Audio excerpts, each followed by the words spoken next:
अब हम शुरू करने जा रहे हैं हमारे 7 चैप्टर के साथ, जिसका नाम है स्मार्टफोन या अपने मोबाइल डिवाइस के साथ कार्य करना।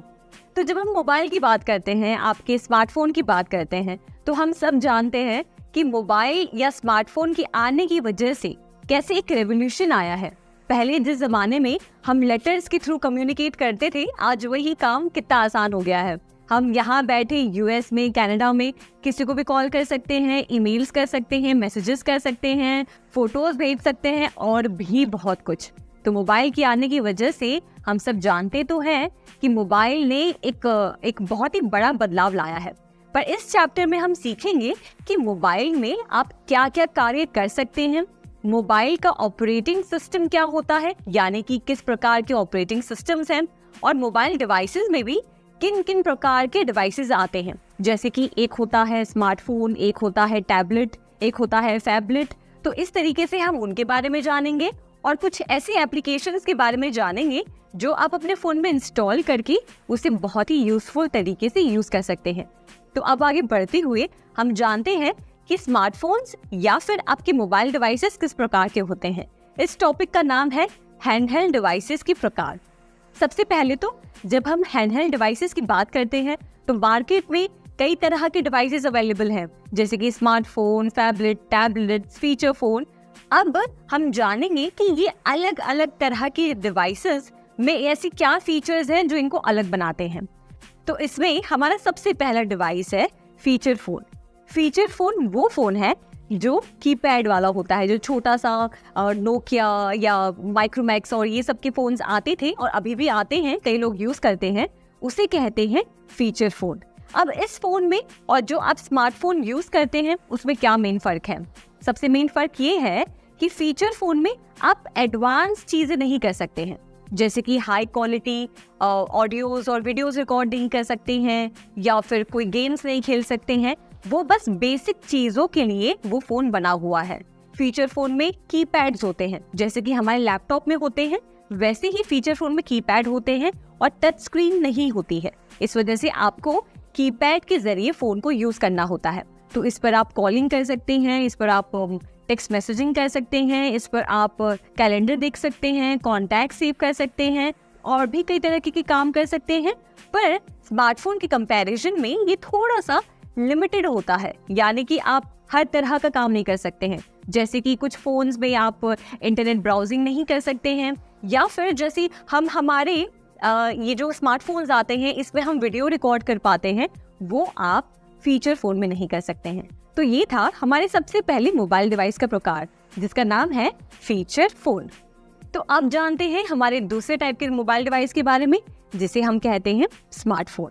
अब स्मार्टफोन ये वो मोबाइल डिवाइस है जो आप, मैं और हम सब पूरी दुनिया यूज कर रही है। स्मार्टफोन एक एडवांस वर्जन है, मान लीजिए फीचर फोन का। जैसे कि फीचर फोन में आप बस कॉलिंग कर सकते हैं, टेक्स्ट मैसेजेस भेज सकते हैं या कुछ लिमिटेड काम ही कर सकते हैं, वैसे ही स्मार्टफोन पे आप वो सारे काम कर सकते हैं जो शायद आपका कंप्यूटर भी करता है, जैसे कि गेमिंग करना, फोटो एडिट्स करना, वीडियो एडिटिंग करना, या फिर कोई भी एडवांस लेवल का सॉफ्टवेयर यूज करना। तो एक स्मार्टफोन ऑपरेटिंग सिस्टम से चलता है। एक स्मार्टफोन में या तो एंड्रॉयड या तो iOS होता है, यानी कि एप्पल ऑपरेटिंग सिस्टम हो सकता है या फिर एंड्रॉयड ऑपरेटिंग सिस्टम हो सकता है, और ये स्मार्टफोन इस ऑपरेटिंग सिस्टम की हेल्प से काम करता है। अब हम जानते हैं कि फीचर फोन और स्मार्टफोन की अगर हम बात करें तो इन दोनों में मेन डिफरेंस क्या है। जैसे कि फीचर फोन में आपको लिमिटेड एप्लीकेशंस यूज करने का ही फायदा मिलता है, वहीं स्मार्टफोन में आप हर तरह के एप्लीकेशंस इंस्टॉल कर सकते हैं। दूसरी चीज, फीचर फोन में शायद आप फोटोज या वीडियोस ना क्लिक कर पाए, पर स्मार्टफोन में आजकल आप DSLR लेवल के फोटोज या वीडियोस क्लिक कर पाते हैं। जैसे मैं कई लोगों को जानती हूँ जो कंटेंट क्रिएटर्स हैं या फिर वीडियोग्राफर्स हैं, जो शूट करने के लिए अपने स्मार्टफोन का इस्तेमाल करते हैं। हो सकता है आप भी करते होंगे, तो ये एक मेन डिफरेंस है। फिर तीसरी चीज कि स्मार्टफोन थोड़ा सा महंगा आता है फीचर फोन से, जो कि जाहिर सी बात है, क्योंकि फीचर फोन में ज़्यादा आपको ज़्यादा वो सर्विसेज नहीं मिलते हैं। इस वजह से फीचर फोन सस्ते आते हैं और मार्केट में इतने नहीं बिकते हैं। वहीं हम स्मार्टफोन की बात करें तो मार्केट में सबसे ज़्यादा बिकने वाला फ़ोन है स्मार्टफोन, क्योंकि आप इसमें हर तरह के काम कर सकते हैं। आपको एक बात जान के बहुत ताज्जुब होगा कि आजकल आप चाहें तो नया स्मार्टफोन बस मात्र 4-5 हज़ार में आप खरीद सकते हैं। हाँ जी, ऐसे कुछ ब्रांड्स भी अवेलेबल हैं मार्केट में जहाँ पे आप स्मार्टफोन 4-5-6 हज़ार में भी आपको मिल जाते हैं, जो कि फीचर फ़ोन के मुकाबले ज़्यादा महंगा नहीं है, पर फीचर फ़ोन के मुकाबले बहुत ज़्यादा सर्विसेज प्रोवाइड करते हैं। तो ये हमने जाना स्मार्टफोन के बारे में। मुझे नहीं लगता कि स्मार्टफोन के बारे में हमें और ज़्यादा इंट्रोडक्शन की ज़रूरत है, क्योंकि आजकल सब कोई स्मार्टफोन यूज़ कर रहा है। चाहे हम किसी भी प्रोफेशन में हो, कोई भी काम करते हो, स्मार्टफोन हम सबके पास है और हम इस डिवाइस से वाकिफ़ हैं। अब हम बात करते हैं हमारे तीसरे टाइप के मोबाइल डिवाइस के बारे में, जिसका नाम है टैबलेट। अब टैबलेट की जब हम बात करते हैं तो आप समझिए कि टैबलेट कुछ ऐसा डिवाइस है जो स्मार्टफोन और आपके कंप्यूटर या लैपटॉप के बीच में आता है। यानी कि ना ही वो एक स्मार्टफोन है और ना ही वो एक कंप्यूटर या लैपटॉप है, वो कहीं बीच का एक डिवाइस है जो आपको दोनों तरह के काम परफॉर्म करने के लिए आपको वो सुविधा देता है। अब आपने टैबलेट कहीं ना कहीं देखा होगा या आप खुद यूज़ करते होंगे। जनरली ये टैबलेट आप समझिए प्रोफेशनल लोग यूज़ करते हैं या फिर स्टूडेंट्स यूज़ करते हैं जो कि चाहते हैं कि वो उस डिवाइस को कहीं पे भी लेकर घूम सके और कहीं पे भी पढ़ाई कर सके, अपना काम कर सके। कंप्यूटर हर जगह कैरी करना पॉसिबल तो है नहीं, पर लैपटॉप कैरी करना भी मुश्किल होता है। उन लोगों के लिए टैबलेट बहुत ही ज़्यादा कन्वीनियंट होता है, क्योंकि वो उतना बड़ा भी नहीं होता और आप उसको ईजिली अपने छोटे बैग में या फिर कहीं पे भी रख सकते हैं और इसका ज़्यादा वेट भी नहीं होता। तो एक तरह से मान लीजिए कि स्मार्टफोन आपका समझिए 4 to 5 इंचेस का आता है और कंप्यूटर या लैपटॉप काफ़ी बड़ी स्क्रीन वाला होता है। तो वैसे ही टैबलेट कहीं 7 से 8 इंच के बराबर होता है। ये ना ही स्मार्टफोन होता है और ना ही कंप्यूटर या लैपटॉप होता है, कहीं बीच का एक डिवाइस है जो आप यूज़ कर सकते हैं। टैबलेट में सबसे खास बात होती है कि टैबलेट एक टच स्क्रीन डिवाइस होता है, यानी कि आप उसे फिंगर से टैप करके उसे ऑपरेट कर सकते हैं।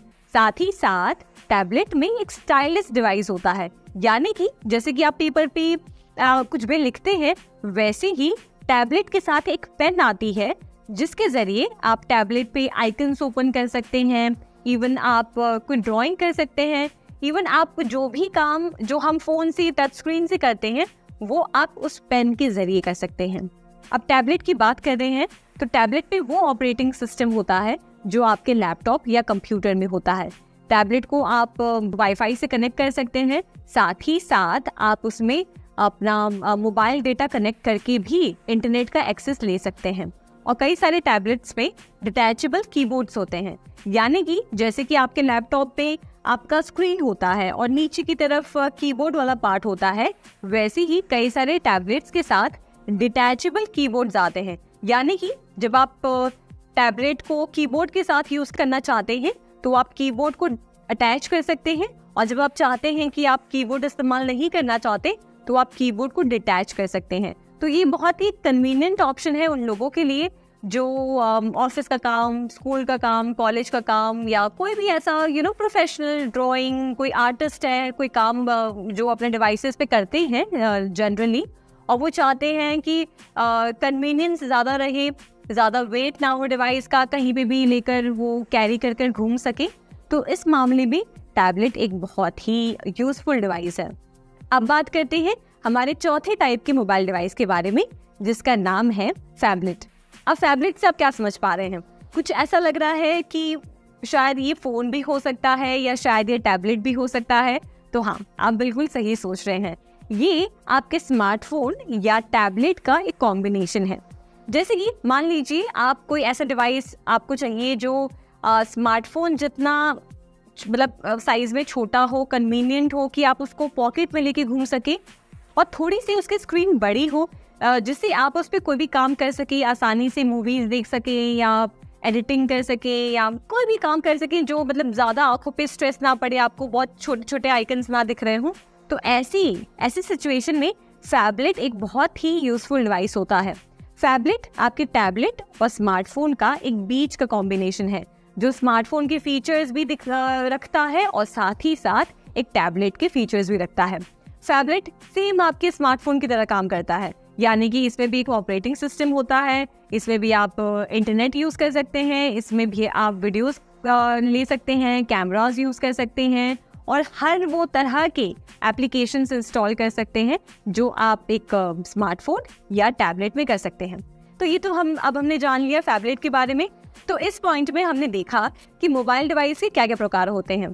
तो याद करिए, सबसे पहले हमने देखा कि फीचर फ़ोन क्या होता है, यानी कि वो फीचर फ़ोन जो कीपैड वाले जो फ़ोन्स आते हैं छोटे, जो हमारे मम्मी या दादी या दादाजी यूज़ करते हैं, तो वो वाले फ़ोन्स को कहा जाता है फीचर फ़ोन। दूसरे टाइप का डिवाइस आ गया हमारा स्मार्टफोन, जो आजकल हम सब यूज़ करते हैं, हमारा टच स्क्रीन स्मार्टफोन, जिसपे हम गेमिंग, एडिटिंग, कॉलिंग, GPS से लेके हर वो चीज़ कर सकते हैं, तो उसे कहते हैं स्मार्टफोन। तीसरा हमारा आ गया टैबलेट, यानी कि स्मार्टफोन और लैपटॉप के बीच का कोई कॉम्बिनेशन, जिसमें आप कई तरह के प्रोफेशनल काम भी कर सकते हैं, तो उसे हम कहते हैं टैबलेट। और चौथा हमारा आ गया फैबलेट, यानी कि वो डिवाइस जो ना कि स्मार्टफोन है ना कि टैबलेट है, बीच में कहीं आता है, जिसे आप बहुत ही कन्वीनियंट तरीके से यूज कर सकते हैं।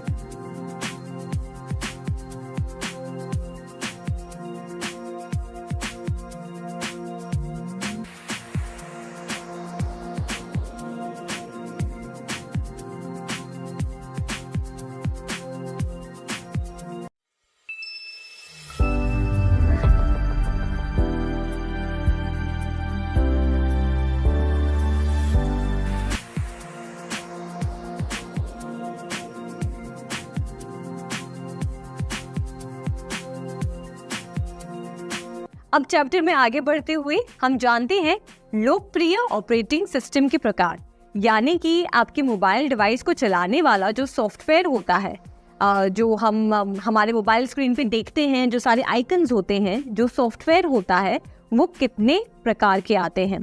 तो सबसे मुख्य 2 प्रकार के आते हैं। एक तो आपका हो गया एंड्रॉयड ऑपरेटिंग सिस्टम और दूसरा है एप्पल iOS। इन दोनों ही ऑपरेटिंग सिस्टम पे आजकल के सारे डिवाइसेस, आप मान लीजिए स्मार्टफोन डिवाइसेस, निर्धारित हैं। हर दूसरे इंसान की आप फ़ोन पे आप देखेंगे तो इन दोनों में से कोई ना कोई एक सॉफ्टवेयर तो इंस्टॉल ज़रूर होगा। तो थोड़ा सा हम जल्दी से रिवाइज कर लेते हैं कि मोबाइल ऑपरेटिंग सिस्टम होता क्या है। तो मोबाइल को चलाने के लिए जो सिस्टम इस्तेमाल होता है उसे कहते हैं mobile operating system. Mobile operating system मुख्य तरह से 2 प्रकार के होते हैं। सबसे पहला तो हो गया आपका एंड्रॉयड ऑपरेटिंग सिस्टम और दूसरा है एप्पल iOS। आज आप कहीं पे भी चले जाएं, किसी से भी पूछें, अगर आप उनका फ़ोन चेक करेंगे तो इन दोनों सॉफ्टवेयर्स में से एक सॉफ्टवेयर तो उनके फ़ोन में ज़रूर होगा। या तो वो एंड्रॉयड यूज़ कर रहे होंगे या तो वो एप्पल iOS यूज़ कर रहे होंगे। और ये एंड्रॉयड ऑपरेटिंग सिस्टम या फिर एप्पल iOS उनके फ़ोन को वर्केबल बनाता है, यानी कि उनके फ़ोन में जो भी हार्डवेयर है, जो भी चिपसेट है, उसके साथ मिलकर वो फ़ोन का एक प्रॉपर सिस्टम क्रिएट करता है, जिसके ज़रिए आप फ़ोन को यूज़ कर पाते हैं। जैसे कि इसको इस तरीके से समझिए, आपके फ़ोन में कैमरा है, ठीक है, बहुत ही अच्छा कैमरा है, पर अगर आपके फ़ोन में एक ऑपरेटिंग सिस्टम नहीं होगा तो आप उस कैमरा को यूज़ कैसे कर पाएंगे, यानी कि उस कैमरा से कम्युनिकेट कैसे कर पाएंगे कि मैं अभी पिक्चर क्लिक करना चाह रही हूँ या मैं वीडियो रिकॉर्ड करना चाह रही हूँ। तो ऑपरेटिंग सिस्टम आपके और डिवाइस के बीच में एक मीडिएटर का काम करता है, जो आप जो भी इंस्ट्रक्शंस उसे देते हैं वो फ़ोन से करवाता है। तो अब आगे बढ़ते हुए हम एंड्रॉयड ऑपरेटिंग सिस्टम और एप्पल iOS के बारे में थोड़ी सी जानकारी लेते हैं। तो सबसे पहला हमारा एंड्रॉयड ऑपरेटिंग सिस्टम। ये ऑपरेटिंग सिस्टम कर्नल पे बना है, जिसे बनाया है गूगल ने। गूगल वही सॉफ्टवेयर जिस पर आप ब्राउज करते हैं, अपना यूट्यूब यूज़ करते हैं, ये सारे एप्लीकेशंस यूज़ कर पाते हैं, उसी कंपनी ने इस एंड्रॉयड ऑपरेटिंग सिस्टम को बनाया है। ये एंड्रॉयड ऑपरेटिंग सिस्टम आपको मान लीजिए हर 3 में से 2 लोगों के पास ये ऑपरेटिंग सिस्टम आपको उनके फ़ोन पे मिलेगा। ये बहुत ही ज़्यादा कन्वीनियंट ऑपरेटिंग सिस्टम है और मेरे ख्याल से सबसे अधिकतम यूज़ किए जाने वाला एक ऑपरेटिंग सिस्टम जो हम हमारे फ़ोन्स में देखते हैं वो है एंड्रॉयड ऑपरेटिंग सिस्टम। एंड्रॉयड एक ओपन सोर्स ऑपरेटिंग सिस्टम है जिसे जब चाहे तब प्रोग्रामर अपने सहूलियत के हिसाब से चेंज कर सकता है। अब आपको एक इंटरेस्टिंग फैक्ट बताती हूँ। गूगल ने अपना पहला एंड्रॉयड ऑपरेटिंग सिस्टम लॉन्च किया था 2008 में, जिसका नाम है एस्ट्रो। आगे जाने के बाद इन्होंने दूसरे टाइप की ऑपरेटिंग सिस्टम्स को लॉन्च किया, यानी कि उनके दूसरे वर्जन्स को रिलीज किया जिसको नाम दिया गया बेंडर और कपकेक।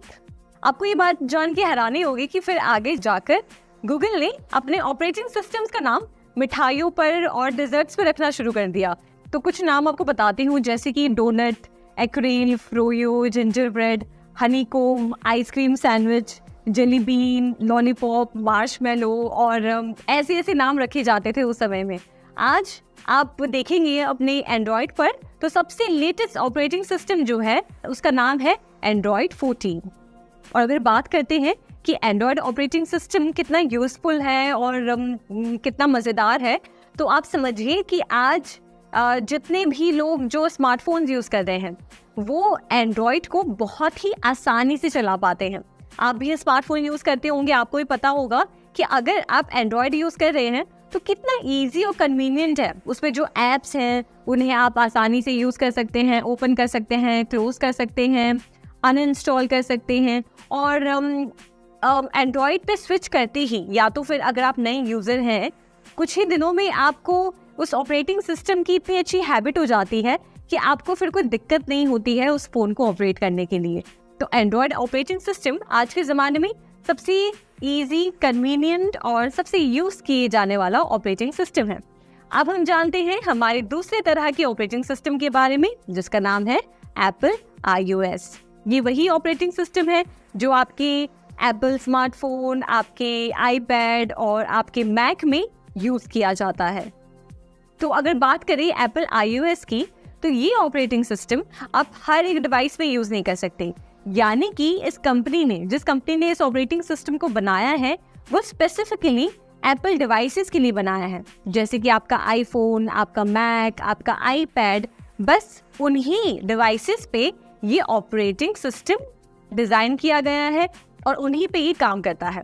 और एक स्पेशल तरह का ऑपरेटिंग सिस्टम बनाया गया है स्पेशली एप्पल वॉचेस के लिए, जो थोड़ा सा एप्पल iOS की वर्जन से थोड़ा अलग होता है और वॉच के लिए स्पेशली डिज़ाइन किया गया है। तो इसी तरीके से एप्पल iOS पे आपको कई तरह के एप्लीकेशंस मिलते हैं, जैसे कि आप एंड्रॉयड में सारे वो काम करते हैं, कैमरा यूज़ करना, एप्लीकेशंस इंस्टॉल करना, अनइंस्टॉल करना, वही सारे काम आप एप्पल iOS में भी कर सकते हैं। कुछ लिमिटेशंस हैं दोनों में, कि हो सकता है कि कुछ काम आप एंड्रॉयड में ही कर सकते हैं और एप्पल में नहीं कर सकते हैं, और हो सकता है कि कुछ फीचर्स आप एप्पल में ही कर सकते हैं पर आपके एंड्रॉयड ऑपरेटिंग सिस्टम में नहीं कर सकते हैं। पर देखा जाए तो दोनों लगभग एक तरह से ही काम करते हैं। दोनों में ही आप एप्लीकेशंस इंस्टॉल करते हैं और दोनों में आप हर तरह के टास्क परफॉर्म कर सकते हैं, और दोनों ही काफ़ी ज़्यादा इजी, यूज़फुल और आपके डिवाइस को एक तरह से वो माध्यम देता है जिसके ज़रिए आप स्मार्टफोन को यूज़ कर सकें और उसके हार्डवेयर के थ्रू अपने मोबाइल डिवाइस को ऑपरेट कर सकें।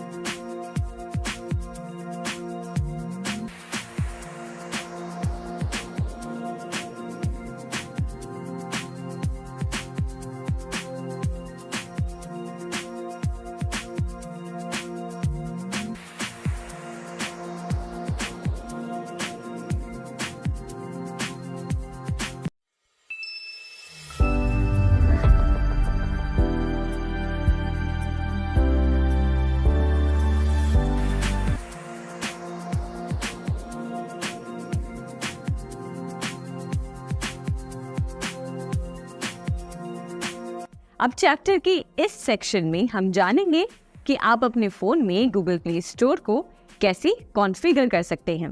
तो सबसे पहले तो आप ये समझिए कि जब आप अपने एंड्रॉयड स्मार्टफोन में गूगल अकाउंट या जीमेल अकाउंट को रजिस्टर करते हैं तो उसे हम कहते हैं कि आपने गूगल प्ले स्टोर को कॉन्फ़िगर किया है। जब भी आप गूगल प्ले स्टोर को अपने फ़ोन में यूज़ करना चाहते हैं तो आपको अपने जीमेल अकाउंट से जाके साइन इन करना होता है। तो आइए कुछ इजी स्टेप्स के ज़रिए हम समझते हैं कि कैसे आप अपने फ़ोन में गूगल प्ले स्टोर को कॉन्फ़िगर कर सकते हैं। तो चलिए प्ले स्टोर को अपने एंड्रॉयड फ़ोन में कॉन्फ़िगर करने के लिए सबसे पहले आप अपने फ़ोन को ओपन करेंगे और ओपन करने के बाद आप ढूंढेंगे प्ले स्टोर आइकन को। आप प्ले स्टोर पर क्लिक करें और उसके बाद आपको करना है साइन इन। साइन इन पे आप टैप करें और यहाँ पे जाकर आपको अपना जीमेल अकाउंट एंटर करना है। अब यहाँ पे आप अपना जीमेल अकाउंट एंटर करें।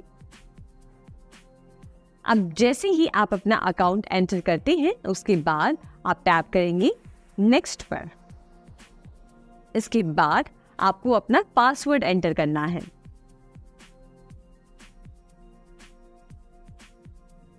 पासवर्ड एंटर करने के बाद आप टैप करेंगे नेक्स्ट पर। इसके बाद आप आई अग्री पे क्लिक करें, जिसके जरिए आप इनके सारे गूगल जो प्राइवेसी पॉलिसीज हैं उनको एक्सेप्ट करते हैं।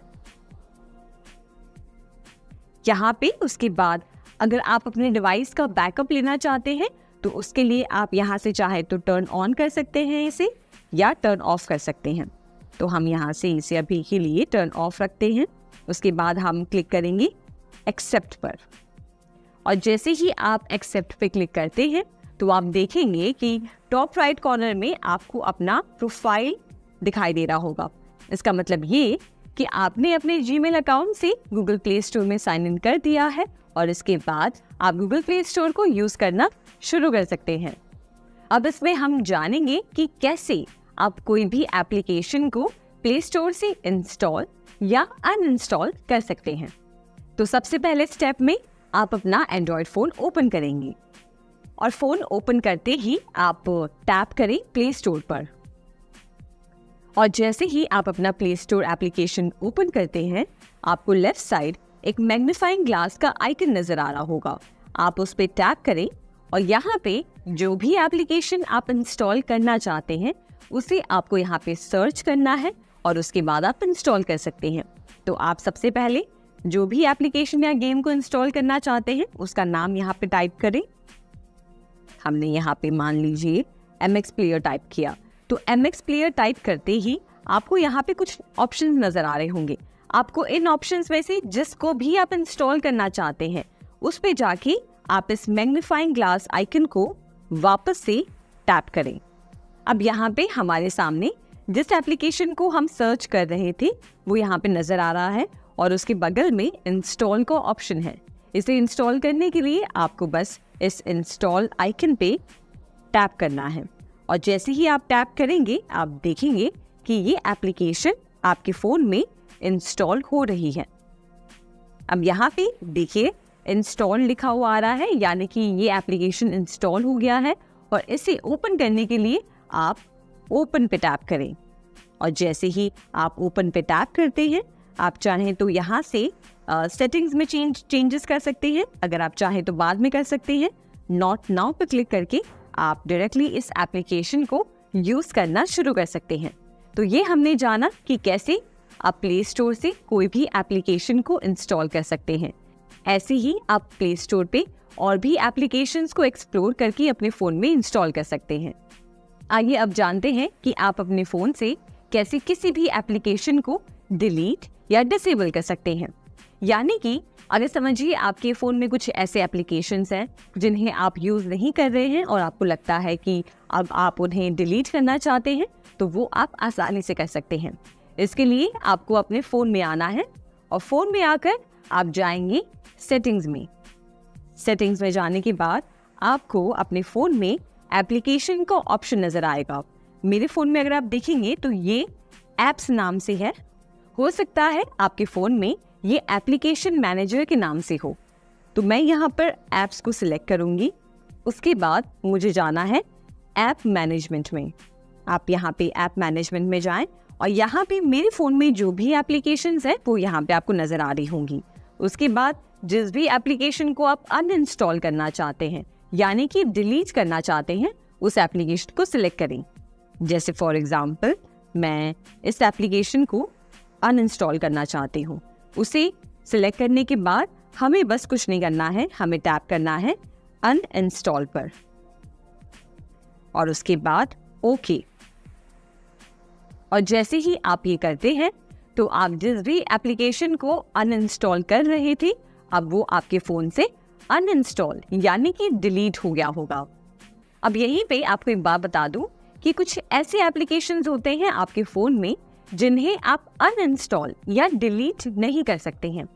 ये कुछ ऐसी एप्लीकेशंस हैं जो आपके फ़ोन में पहले से ही आते हैं, पहले से ही प्री इंस्टॉल्ड आते हैं, पर आपके पास एक ऑप्शन ज़रूर होता है, वो ये कि आप इन एप्लीकेशंस को डिसेबल कर सकते हैं। इन्हें डिसेबल करने के लिए आपको उन एप्लीकेशन को सिलेक्ट करना है। आप उन पर लॉन्ग प्रेस करें। लॉन्ग प्रेस करने के बाद आप यहाँ पे इन्फो वाले ऑप्शन में जाके उन्हें यहाँ से डिसेबल कर सकते हैं। जैसे ही आप डिसेबल ऐप पे टैप करेंगे तो ये एप्लीकेशन अब आपको नज़र नहीं आएगी। और जैसे ही आप इस एप्लीकेशन को वापस से एनेबल करना चाहते हैं तो आप वापस जाएंगे सेटिंग्स में।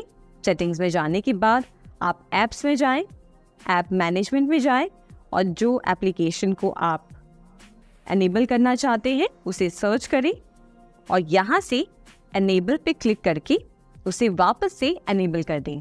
इस तरीके से जो प्री इंस्टॉल्ड ऐप्स आपके फ़ोन में आते हैं उन्हें आप आसानी से डिसेबल कर सकते हैं। तो आइए अब आगे बढ़ते हुए हम जानते हैं कि आप प्ले स्टोर को कैसे एक्सप्लोर कर सकते हैं और एप्लीकेशंस कैसे अपने फ़ोन में इंस्टॉल कर सकते हैं। तो यहाँ पे हमने प्ले स्टोर को ओपन किया और उसके बाद आप अगर नीचे स्क्रॉल करेंगे तो यहाँ पे देखिए सजेस्टेड फॉर यू का ऑप्शन है, जहाँ पे हमारे लिए कुछ सजेशंस हैं ऐप्स के, वो आप देख सकते हैं। यहाँ पे एडिटर्स चॉइस ऐप्स है, जहाँ पे आप देखिए बहुत सारे एप्लीकेशंस आपको नज़र आ रहे होंगे। ये कुछ बिजनेस टूल्स हैं, ये प्रोडक्टिविटी एप्लीकेशंस हैं।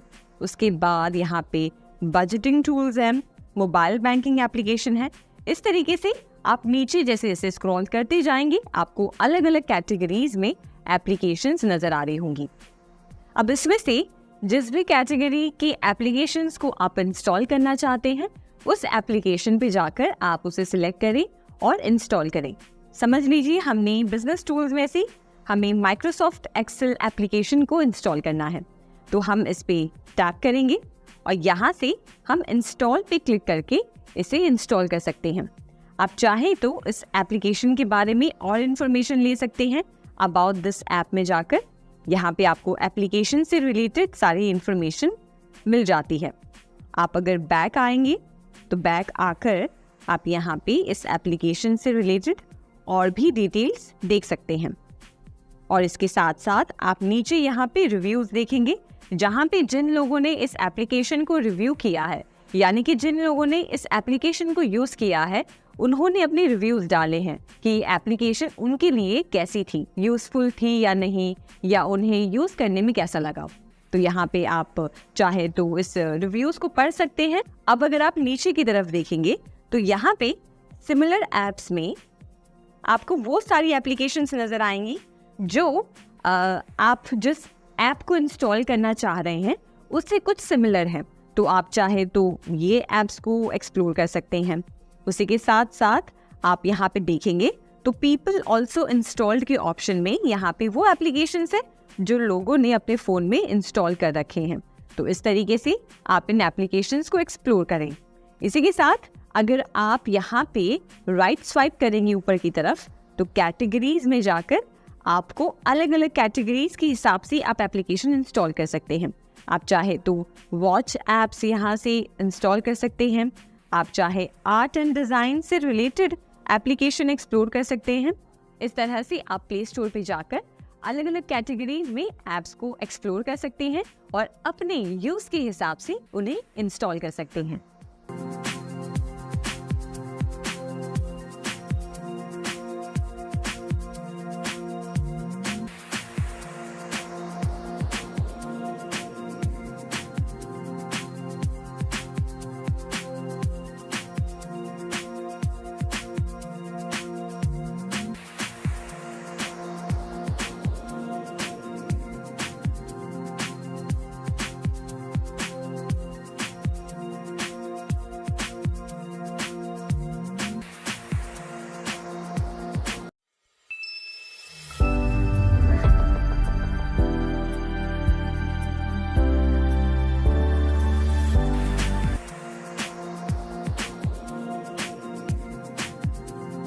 अब चलिए जानते हैं कि आपका जो स्मार्टफोन डिवाइस है, यानी कि आपका जो मोबाइल फ़ोन है, उसके बारे में अगर आप कोई जानकारी चाहते हैं, जैसे कि उसमें कौन सा एंड्रॉयड सिस्टम इंस्टॉल्ड है, या फिर उसमें उसका मॉडल नंबर क्या है, मॉडल नेम क्या है, डिवाइस का नाम क्या है, या फिर कौन सा इंटरनेट कनेक्शन उसमें, मतलब कौन सा सिम कार्ड उसमें लगा हुआ है, और ये सारी जानकारी, हर एक छोटी से छोटी और बड़ी से बड़ी जानकारी आपके फ़ोन के बारे में हम कैसे चेक कर सकते हैं।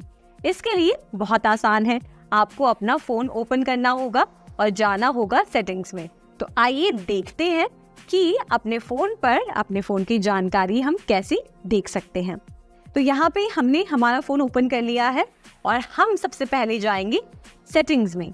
सेटिंग्स पे आप क्लिक करें, देखिए कैसा आइकन बना होगा जिसका जहाँ पे लिखा होगा सेटिंग्स, आप उस पर टैप करेंगे तो कुछ ऐसा विंडो आपको आपके सामने खुल जाएगा। ठीक है, अब इसमें आपको जाना है अबाउट सेक्शन में। अब मेरे फ़ोन में अबाउट फ़ोन वाला जो सेक्शन है वो सबसे ऊपर है, आपके फ़ोन में हो सकता है कि वो सबसे एंड में हो, तो आप उस हिसाब से समझ जाइएगा। आप नीचे जाके स्क्रॉल डाउन करेंगे तो वहाँ पे भी आपको अबाउट सेक्शन मिल जाएगा। अब मैं इस अबाउट फ़ोन पर क्लिक करूँगी और देखिए ये यहाँ पे जो भी इंफॉर्मेशन शोकेस कर रहा है, ये सभी इंफॉर्मेशन मेरे स्मार्टफोन से रिलेटेड है, यानी कि मेरे स्मार्टफोन की जानकारी मुझे दे रहा है। इसमें देखिए 14 जो लिखा है ये एंड्रॉयड वर्जन है, यानी कि जो मेरा ऑपरेटिंग सिस्टम है एंड्रॉयड का, वो कौन से वर्जन पे ये फ़ोन चल रहा है। तो ये फ़ोन में एंड्रॉयड वर्जन 14 इंस्टॉल्ड है, तो वो यहाँ पे जानकारी शोकेस कर रहा है।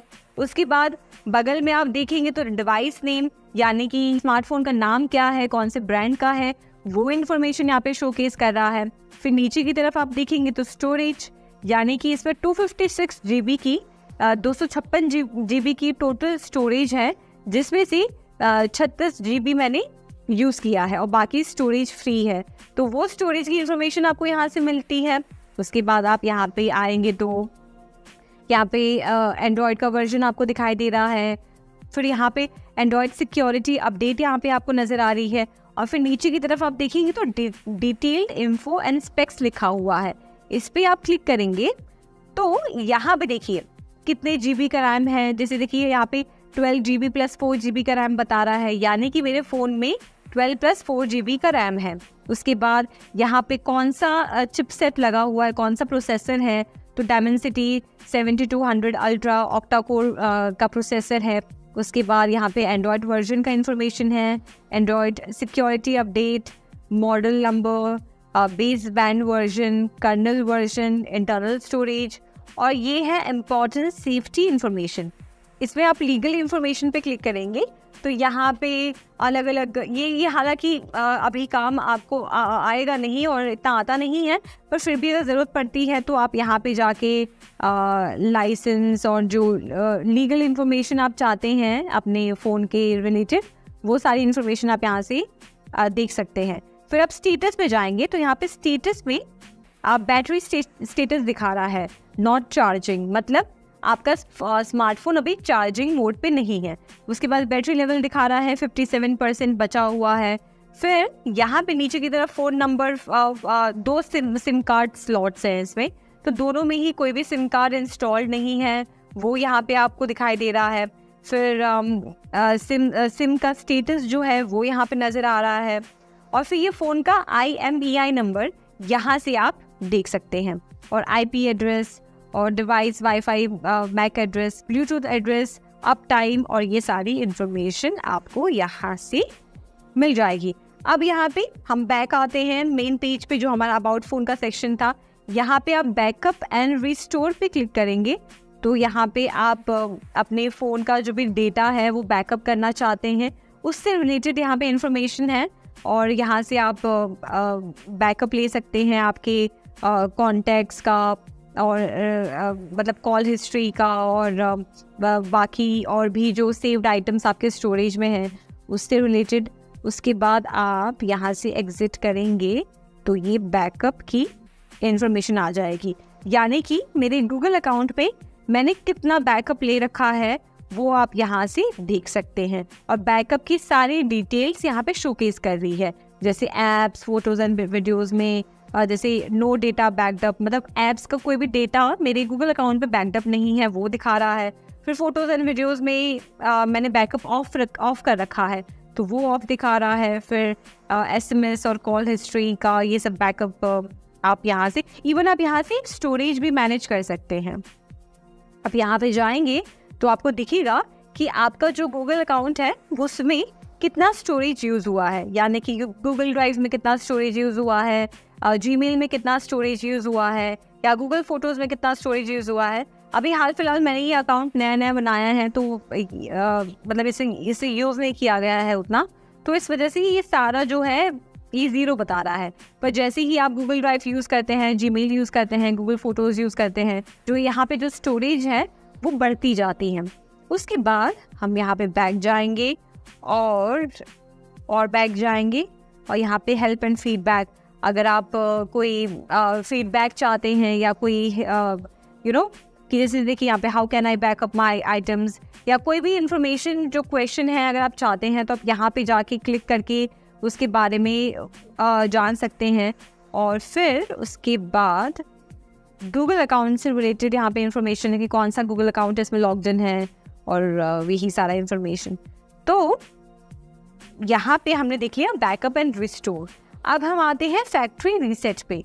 अब फैक्ट्री रीसेट क्या है कि जनरली जब आप चाहते हैं कि आप अपना फ़ोन आप यूज़ नहीं कर रहे हैं या आप अपना फ़ोन किसी और को बेच रहे हैं और आप चाहते हैं कि इसका सारा जो भी डेटा है आपने अपने किसी और डिवाइस में स्टोर कर दिया है। मान लीजिए मैंने मेरे फ़ोन से लैपटॉप में सारे फ़ोटोज़, वीडियोज़ और जो भी स्टोरेज है, म्यूज़िक है, वो सब ट्रांसफ़र कर दिया है। अब मैं इस फ़ोन को किसी और को देना चाहती हूँ और मैं चाहती हूँ कि मेरा जो डेटा है इसमें से डिलीट हो जाए, कुछ भी इसमें ना बचे। तो उसके लिए मैं यहाँ पर फैक्ट्री रीसेट में आके यहाँ पे इरेज ऑल डेटा करूँगी तो सारा जो भी फ़ोन का डेटा है वो सारा डिलीट हो जाएगा। अब इसमें क्या क्या डिलीट होगा देखिए, कॉन्टैक्ट्स आपके डिलीट होंगे, फोटोज़ एंड वीडियोज़ डिलीट होंगे, applications, accounts, backups, SD card, सारा सब पूरा डेटा जो है वो रीसेट हो जाएगा। यानी कि जैसा आपका फ़ोन नया था पहले कि कोई इंफॉर्मेशन नहीं थी, फ़ोटोज़ नहीं थे, वीडियोज़ नहीं थे, बैक वही स्टेज पे वो पहुंच जाएगा। उसके बाद नीचे की तरफ आपको यहाँ पे सर्टिफिकेशन मिल जाता है आपके डिवाइस का। देखिए मॉडल नंबर और BIS स्टैंडर्ड मार्क दिया गया है और ये आपके फ़ोन का सर्टिफिकेशन है। तो इस तरीके से ज़रूरत पड़ने पर या अगर आप सिर्फ इंफॉर्मेशन चाहते हैं तो अपने फ़ोन के सेटिंग्स में जाकर, अबाउट फ़ोन में जाकर आप अपने फ़ोन के बारे में सारी डिटेल जान सकते हैं।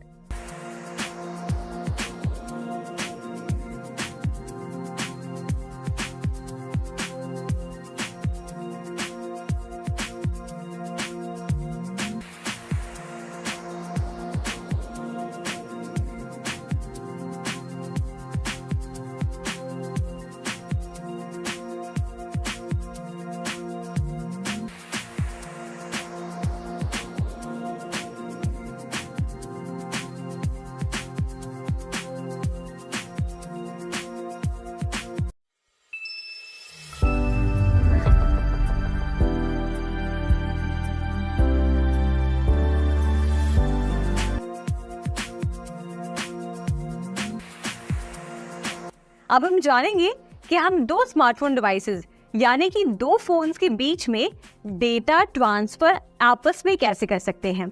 अब जब डेटा ट्रांसफर करने की बात आती है तो उसमें आप फोटोज, वीडियोस, म्यूजिक, डॉक्यूमेंट्स, हर तरह की फाइल्स ट्रांसफर कर सकते हैं। पहले जब एप्लीकेशंस ऐसे ट्रांसफर वाले नहीं हुआ करते थे तो ब्लूटूथ यूज किया जाता था फाइल्स ट्रांसफर करने के लिए, पर ब्लूटूथ की एक लिमिटेशन थी और ये लिमिटेशन अभी भी है कि आप बहुत ही तेज़ी से उसमें फाइल्स ट्रांसफ़र नहीं कर सकते हो, बहुत समय लगता है और बड़ी फाइल्स ट्रांसफ़र नहीं होती थी। पर कुछ एप्लीकेशंस के ज़रिए जो प्ले स्टोर पे अवेलेबल हैं उन्हें इंस्टॉल करके हम एक डिवाइस से दूसरे डिवाइस में फाइल्स आसानी से ट्रांसफ़र कर सकते हैं।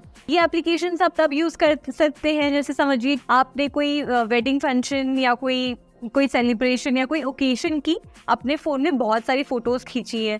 अब आपको उन फोटोज़ या वीडियोज़ को अपने किसी दोस्त को या फैमिली मेम्बर के साथ शेयर करना है, तो व्हाट्सएप पे इतने सारे फाइल्स भेजने से अच्छा अगर आप कोई ऐसा एप्लीकेशन यूज़ करेंगे जिसके ज़रिए बहुत सारी फाइल्स, मतलब बहुत लार्ज फाइल्स एक साथ कुछ ही सेकेंड्स में ट्रांसफ़र हो जाए, तो आपको ये एप्लीकेशंस यूज़ करना चाहिए। इवन ये एप्लीकेशंस तभी भी काम आएंगे जब आप अपने स्मार्टफोन को किसी और को दे रहे हैं और आप चाहते हैं कि उसका डेटा आप कहीं स्टोर कर लें, तभी भी आप ये एप्लीकेशंस यूज़ कर सकते हैं। तो चलिए सबसे पहले हम दोनों फ़ोन्स को लेकर समझते हैं कि आप इस एप्लीकेशन को कैसे यूज़ कर सकते हैं और कैसे इसके ज़रिए आप फाइल्स को ट्रांसफ़र कर सकते हैं। अब मुझे इस फ़ोन से इस वाले फ़ोन में कोई फ़ाइल ट्रांसफ़र करनी है, तो मैं सेंड पर जाऊंगी और देखिए यहाँ पे मेरे फ़ोन में जो भी फाइल्स हैं वो यहाँ पे आपको शो हो रही हैं। जैसे ये एप्लीकेशंस हैं, मैं कुछ फाइल्स ट्रांसफ़र करना चाह रही हूँ, तो मैं फाइल्स पर जाऊंगी और या फिर समझिए मुझे कोई वीडियो ट्रांसफ़र करना है, तो वीडियो पे जाके मैं जिस भी वीडियो को ट्रांसफ़र करना चाहती हूँ उस वीडियो को क्लिक कर सकती हूँ। मान लीजिए मुझे ये वाली वीडियो ट्रांसफ़र करनी है, ठीक है, तो मैं यहाँ पर उस वीडियो को क्लिक करके सेंड पर क्लिक करूँगी। अब यहाँ पे देखिए ये कह रहा है कि due to Android limitation there are several permissions needed to ensure transfer. तो यहाँ पे आपको ये परमिशन प्रोवाइड करनी होगी, तो हम सबसे पहले तो इसे अलाउ कर देंगे ताकि ये एप्लीकेशन हमारे फ़ोन में वर्क कर सके। उसके बाद allow share to take pictures and record video, आपको ये भी एक्सेस उसे देना होगा। तो वाइल यूजिंग द ऐप आप सिलेक्ट कर लीजिए और इस तरीके से आपने एक्सेस दे दिया है। अब जिस भी वीडियो को आप शेयर करना चाहते हैं उस वीडियो को आप सिलेक्ट करेंगे और जब आप सेंड पे क्लिक करेंगे तो ये देखिए कैमरा ओपन हो जाएगा। अब आपको क्या करना है, आपको अपने दूसरे डिवाइस में, जिस डिवाइस में आप फाइल्स ट्रांसफ़र करना चाह रहे हैं, उस डिवाइस में एक QR कोड होगा, उसे इस फ़ोन से स्कैन करना है। तो हम हमारे फ़ोन को लेकर जा रहे हैं दूसरे डिवाइस के पास और देखिए ये स्कैन हो गया और यहाँ पे स्कैन होते ही ये हमारे फ़ोन से कनेक्ट हो गया है। अब हम कनेक्ट पर क्लिक करेंगे, कनेक्टिंग टू डिवाइस आ रहा है देखिए और बता रहा है कनेक्शन सक्सेसफुल। और ये देखिए हमारे सामने ये वीडियो कितनी तेज़ी से ट्रांसफ़र हो रहा है और ये कंप्लीट हो गया है। जो वीडियो जो हम ट्रांसफ़र कर रहे थे ये हमारे फ़ोन में देखिए आ चुका है।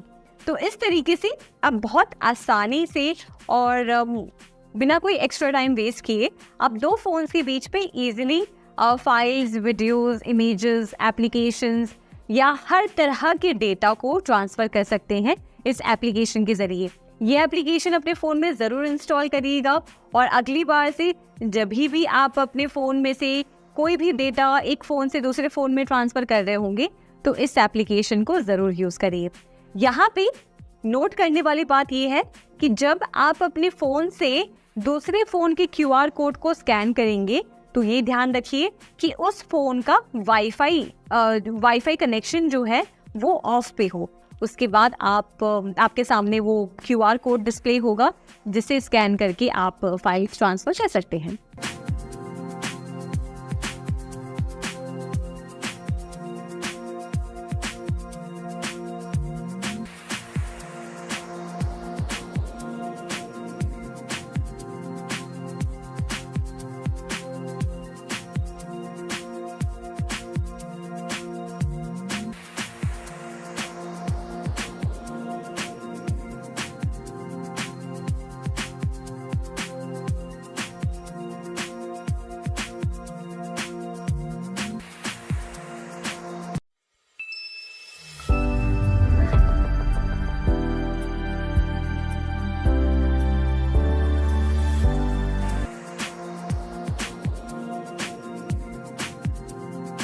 अब चैप्टर में आगे बढ़ते हुए इस सेक्शन में हम जानेंगे कि कैसे आप गूगल मैप्स का इस्तेमाल करके अपने रास्ते को खोज सकते हैं, यानी कि अपने डेस्टिनेशन तक पहुंचने के लिए कैसे आप गूगल मैप्स का इस्तेमाल करके डायरेक्शंस को जान सकते हैं।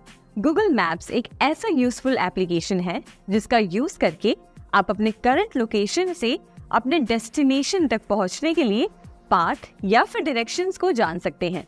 तो आइए आप जानते हैं कि कैसे आप गूगल मैप्स पे किसी भी लोकेशन को ढूंढ सकते हैं। गूगल मैप्स पे किसी भी लोकेशन को सर्च करने के लिए आप सबसे पहले अपने फोन में गूगल मैप्स को ओपन करेंगे। सबसे पहले जब आप गूगल मैप्स ओपन करेंगे तो आप देखेंगे कि आपके सामने एक मैप नजर आ रही है। इस मैप में आप अपना करंट लोकेशन देख सकते हैं। यहाँ पे अगर आप जूम इन करेंगे तो आप एग्जैक्ट अपनी करंट लोकेशन देख पाएंगे। अपने आसपास की जो भी लोकेलिटीज में कौन सी जगह है वो देख पाएंगे। अगर आप जूम आउट करते हैं तो आप मैप को एक और वाइडर पिक्चर के साथ देख सकते हैं। उसके बाद अगर आप ऊपर की तरफ यहाँ पे सर्च बार में देखेंगे तो यहाँ पे आप वो डेस्टिनेशन या वो लोकेशन आपको डालनी होती है जिसके डायरेक्शंस को आप ढूंढ रहे हैं। जैसे फॉर एग्जांपल आप जो भी एड्रेस पे जाना चाहते हैं उसे आप यहाँ पे टाइप करें।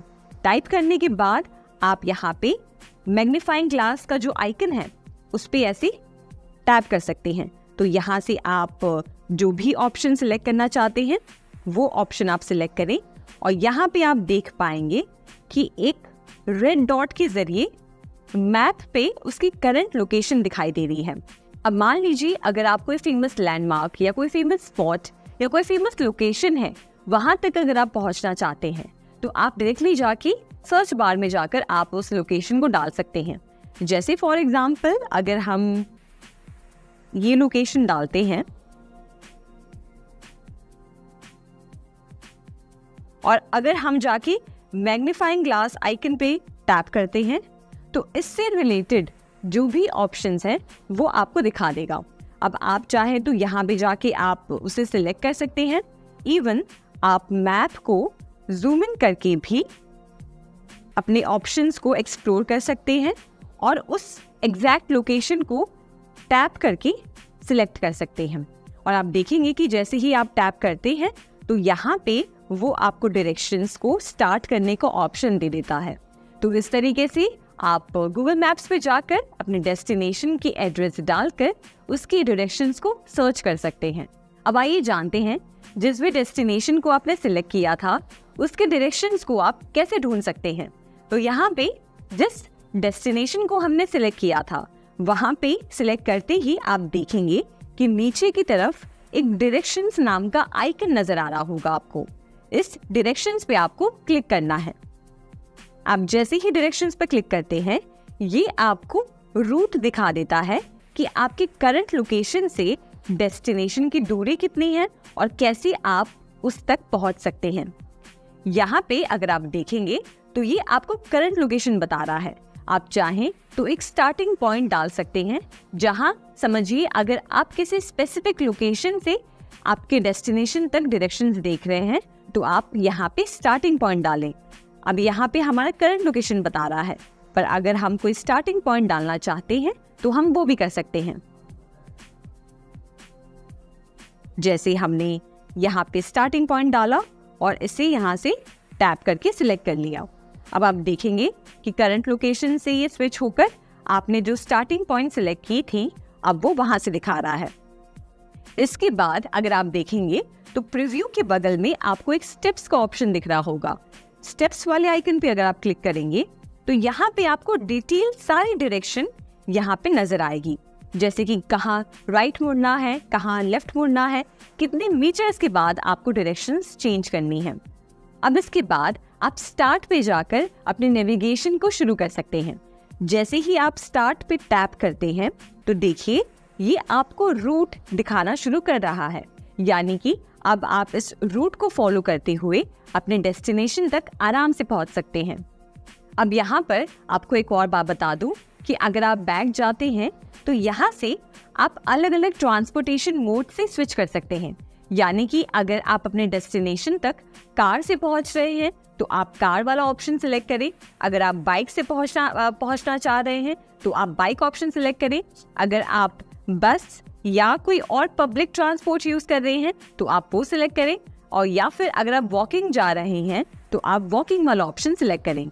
अपने सही ट्रांसपोर्टेशन मोड सिलेक्ट करने से गूगल मैप्स आपको सही टाइम एस्टिमेशन यानी कि आपको कितना समय लगेगा अपने डेस्टिनेशन पे पहुंचने के लिए, और सबसे आसान रूट और कितना ट्रैफिक है वो सही से आपको बता पाता है। तो इसलिए अपने डायरेक्शंस को सिलेक्ट करने से पहले और स्टार्ट करने से पहले ट्रांसपोर्टेशन मोड ज़रूर सिलेक्ट करें, और इस तरीके से आप गूगल मैप्स का इस्तेमाल करके अपने डेस्टिनेशन तक आसानी से पहुंच सकते हैं।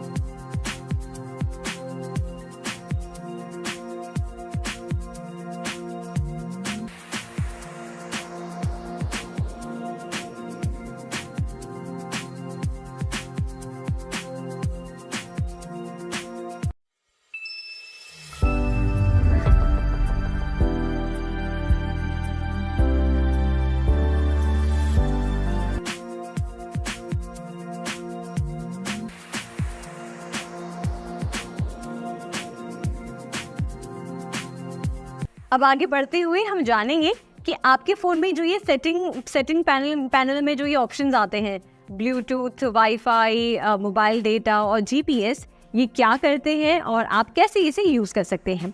तो सबसे पहले बात करते हैं ब्लूटूथ के बारे में। ब्लूटूथ एक वायरलेस टेक्नोलॉजी है, यानी कि एक ऐसी टेक्नोलॉजी है जिसके ज़रिए आप किसी भी डिवाइस को कनेक्ट कर सकते हैं। मान लीजिए मेरा कोई भी फ़ोन है और मैं इस फ़ोन को अपने कार के ब्लूटूथ से कनेक्ट करना चाहती हूँ, जिससे कि मैं अपने जो कॉल्स आ रहे हैं वो अटेंड कर सकूँ फ़ोन कार से, या फिर म्यूज़िक प्ले कर सकूँ या बाकी चीज़ें ऑपरेट कर सकूँ। तो कार से मेरे फ़ोन को कनेक्ट करने के लिए मैं ब्लूटूथ का यूज़ करती हूँ, और ब्लूटूथ का यूज़ करके आप अपने फ़ोन को किसी भी डिवाइस से कनेक्ट कर सकते हैं। मान लीजिए आपके पास कोई वायरलेस ईयरफोन्स हैं, कोई बड्स हैं जो आप कनेक्ट करना चाहते हैं, तो वैसी सिचुएशन में आप अपने फ़ोन को ब्लूटूथ के ज़रिए ही उस डिवाइस से कनेक्ट करेंगे। अब ये एक बात आपको बता दूं कि ब्लूटूथ जब हम किसी के साथ शेयर करते हैं कोई भी डिवाइस के साथ, तो उसकी जो रेंज होती है वो बहुत कम होती है। मतलब ये नहीं होता है कि आप थोड़ा सा दूर चले गए और आपके जो दोनों डिवाइसेस हैं उन दोनों में डिस्टेंस में ज़्यादा डिफरेंस है तो फिर भी वो कनेक्ट हो जाएगा। नहीं, ऐसा नहीं होता। अगर दोनों डिवाइसेस के बीच में ज़्यादा डिस्टेंस है और ज़्यादा दूरी पर है तो ब्लूटूथ कनेक्ट नहीं हो पाएगा। तो अब देखते हैं कि आप अपने फ़ोन में ब्लूटूथ कैसे ऑन कर सकते हैं और अपने आसपास अवेलेबल डिवाइसेस, कोई स्पीकर या कोई वायरलेस ईयरफोन्स या अपने कार से कनेक्ट कर सकते हैं। तो इसके लिए आप अपना फ़ोन लेंगे और फ़ोन को ओपन करेंगे, और यहाँ पर आप अपने सेटिंग पैनल में जाइए। अब सेटिंग पैनल आपके फ़ोन में कहीं पे भी हो सकता है, नीचे की तरफ हो सकता है, या फिर आप सेटिंग्स में जाके भी ये काम कर सकते हैं। तो चलिए मैं आपको मैनुअली दिखाती हूँ कि कैसे आप ब्लूटूथ को कैसे कनेक्ट कर सकते हैं। आप सेटिंग्स को टैप करेंगे, सेटिंग्स में जाएंगे और यहाँ पे नीचे की तरफ आइए तो देखिए आपको दिख रहा है ब्लूटूथ का ऑप्शन। आप ब्लूटूथ पे क्लिक करें और यहाँ पे देखिए, यहाँ इस पे क्लिक करने से आप ब्लूटूथ को ऑन कर सकते हैं। और जैसे ही आप ब्लूटूथ को ऑन करेंगे तो ये आपको जो भी आसपास अवेलेबल डिवाइसेस हैं उनके नाम बता देगा। जैसे देखिए यहाँ पे इनबुक X3 स्लिम का कोई लैपटॉप है, वो ब्लूटूथ की रेंज में आ रहा है। फिर बाकी दो और फ़ोन्स बता रहे हैं, OnePlus Nord 2 5G और Realme 6 Pro। तो ये दोनों डिवाइसेस बता रहे हैं कि ये रेंज में हैं। तो इन्हें आप सिलेक्ट करके अपने फ़ोन को किसी भी डिवाइस से पेयर कर सकते हैं। देखिए अभी ये मैंने सिलेक्ट किया तो अभी ये उस डिवाइस से पेयर हो जाएगा, और देखिए ये हमारा जो ब्लूटूथ है इस इनबुक डिवाइस से कनेक्ट हो गया है। तो इस तरीके से आप ब्लूटूथ का यूज़ कर सकते हैं और अपने फ़ोन को किसी भी स्मार्टफोन, लैपटॉप, कोई वायरलेस ईयरफोन्स या फिर कार से कनेक्ट कर सकते हैं। अब दूसरा सेटिंग है जीपीएस यानी कि ग्लोबल पोजिशनिंग सिस्टम। ये एक ऐसा सिस्टम है जो आपके स्मार्टफोन का करंट लोकेशन हमेशा अपने फ़ोन में दिखाता रहता है, जिसके ज़रिए आप गूगल मैप्स यूज़ कर सकते हैं और भी तरह की नेविगेशन ऐप्स यूज़ कर सकते हैं। तो आइए देखते हैं कि आप अपने फ़ोन में इस जीपीएस को या फिर लोकेशन को कैसे एक्सेस दे सकते हैं और उसे टर्न ऑन कर सकते हैं। यहाँ पे एक जानने वाली बात ये है कि अगर आप लोकेशन को ऑन नहीं करेंगे तो आपके लिए अपना करंट लोकेशन पता कर पाना या नेविगेशन ऐप्स को यूज़ करना बहुत मुश्किल हो जाता है। तो अगर आप नेविगेशन ऐप्स को यूज़ करना चाहते हैं जैसे कि गूगल मैप्स, तो आपको इन परमिशंस को या इन सेटिंग्स को टर्न ऑन करना पड़ता है। तो लोकेशन टर्न ऑन करने के लिए आप अपने फ़ोन में सेटिंग्स को ओपन करेंगे, सेटिंग्स वाले एप्लीकेशन को, सेटिंग्स को ओपन करें और यहाँ पे आप या तो यहाँ पे सर्च कर सकते हैं लोकेशन, या तो आप यहाँ पे जो सेटिंग्स अवेलेबल हैं इसमें लोकेशन को सर्च करें। देखिए मेरे यहाँ पे फ़ोन में नीचे की तरफ लोकेशन है, मैं इस पर क्लिक करूँगी और यहाँ से देखिए मेरा लोकेशन ऑफ है। इसे टर्न ऑन करके आप देख सकते हैं कि मेरा लोकेशन एक्सेस अब ऑन हो गया है, यानी कि मेरे फ़ोन में जो एप्लीकेशंस हैं, जो नेविगेशन एप्लीकेशंस हैं जिनको काम करने के लिए मेरे करंट लोकेशन की ज़रूरत होती है वो यूज़ कर पाएंगे।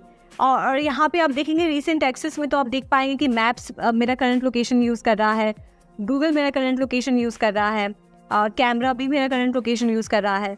और यहाँ पे सी ऑल में आप जाएंगे तो यहाँ पे अगर और भी एप्लीकेशंस हैं तो वो आपको दिख जाएंगे। और एक और इंटरेस्टिंग बात ये है कि आप लोकेशन सर्विसेज में जाएंगे तो यहाँ पे earthquake alerts, emergency location service, Google location accuracy, ये सारे सेटिंग्स को भी आप ऑन कर सकते हैं। तो ये था तरीका कि कैसे आप अपने फ़ोन में लोकेशन को हमेशा ऑन रखकर नेविगेशंस को या फिर और भी जो एप्लीकेशंस हैं जिन्हें आपके लोकेशन की ज़रूरत होती है उन्हें एक्सेस दे सकते हैं। अब तीसरा सेटिंग है मोबाइल डेटा। मोबाइल डेटा के बारे में आप जानते होंगे। मोबाइल डेटा के ज़रिए आप अपने फ़ोन में मोबाइल डेटा को यूज़ कर सकते हैं, यानी कि इंटरनेट को यूज़ कर सकते हैं। अब ये इंटरनेट सर्विस आपका सेल ऑपरेटर प्रोवाइड करता है, यानी कि आपके फ़ोन में जिस भी कंपनी का सिम कार्ड है, मान लीजिए जियो का है, एयरटेल का है, वोडाफोन का है, बीएसएनएल का है, तो वो सेल ऑपरेटर आपको वो इंटरनेट सर्विस प्रोवाइड करता है। अब इस इंटरनेट सर्विस को यूज़ करने के लिए सबसे पहले तो आपको अपने सेल ऑपरेटर के थ्रू अपने फ़ोन में मोबाइल डेटा का रिचार्ज कराना होता है। अगर आपके फ़ोन में मोबाइल डेटा का रिचार्ज है तभी आप मोबाइल डेटा को यूज़ कर पाएंगे, वरना नहीं कर पाएंगे। तो एक बार आपने रिचार्ज करा लिया है, यानी कि आपने सब्सक्रिप्शन परचेज कर लिया है, उसके बाद आप अपने फ़ोन में सेटिंग्स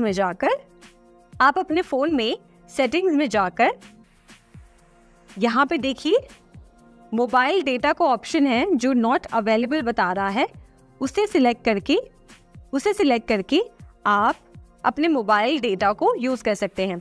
अभी मेरे फ़ोन में कोई सिम कार्ड नहीं है इसलिए आप नहीं देख पा रहे हैं, पर ये जो मोबाइल डेटा का ऑप्शन है इस पर आप क्लिक करेंगे तो आपके फ़ोन का जो सेल ऑपरेटर है, जो सर्विस प्रोवाइडर है, वो आपको मोबाइल डेटा से यानी कि इंटरनेट से कनेक्ट करवा देगा।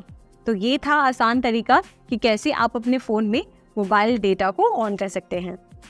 अब बात करते हैं वाईफाई की। वाईफाई एक वायरलेस इंटरनेट कनेक्शन है जिसके ज़रिए आप अपने फ़ोन में इंटरनेट यूज़ कर सकते हैं। जैसे कि हमने देखा कि मोबाइल डेटा आपके सेल ऑपरेटर से आपके फ़ोन में इंटरनेट प्रोवाइड करता है, वहीं वाईफाई की अगर बात करें तो वाईफाई आप एक्सटर्नली कनेक्ट करते हैं, यानी कि आपके आसपास जो भी वाईफाई कनेक्शंस अवेलेबल है उसके थ्रू आप अपने फ़ोन में इंटरनेट को यूज़ कर सकते हैं। अब वाईफाई को टर्न ऑन करने के लिए और ये जानने के लिए कि आपके आसपास कौन से वाईफाई कनेक्शंस अवेलेबल हैं, उसके लिए आपको आना होगा आपके फ़ोन के सेटिंग्स में। तो हम आते हैं हमारे फ़ोन के सेटिंग्स में और यहाँ पर हम सेटिंग्स में जा सकते हैं, या फिर आप यहाँ पे जो डायरेक्ट पैनल है जो आप स्लाइड डाउन करेंगे तो आपको दिख जाएगा, पर हम सेटिंग्स में जाकर देखते हैं कि कैसे हम वाईफाई को ऑन कर सकते हैं। सेटिंग्स में आप जाइए और देखिए यहाँ पे वाईफाई कनेक्शन बता रहा है, वाईफाई पे क्लिक करिए और इसे आप ऑन करेंगे तो आपके आसपास जो भी अवेलेबल नेटवर्क्स हैं वो सारे नेटवर्क्स यहाँ पे आ जाएंगे। अब यहाँ पे एक बात नोटिस करिए कि मेरा जो फ़ोन है वो ऑटोमेटिकली एक वाईफाई से कनेक्ट हो गया है जिसका नाम है फायरफॉक्स एयर। अब ये ऑटोमेटिकली कैसे कनेक्ट हो गया? क्योंकि मैंने इससे पहले इस नेटवर्क कनेक्शन से खुद के फ़ोन को कनेक्ट कर रखा था। तो वाईफाई क्या करता है कि जब आप एक बार किसी भी कनेक्शन से कनेक्ट करते हैं और पासवर्ड से लॉगिन करते हैं और पासवर्ड मतलब एंटर करके आप जब उस नेटवर्क से कनेक्ट करते हैं, तो ऑटोमेटिकली जब आप दूसरी बार वाईफाई ऑन करते हैं और अगर वो वाईफाई आपके रेंज में है तो आपका फ़ोन ऑटोमेटिकली उसे कैचअप कर लेता है और कनेक्ट हो जाता है। तो ये इतना आसान है।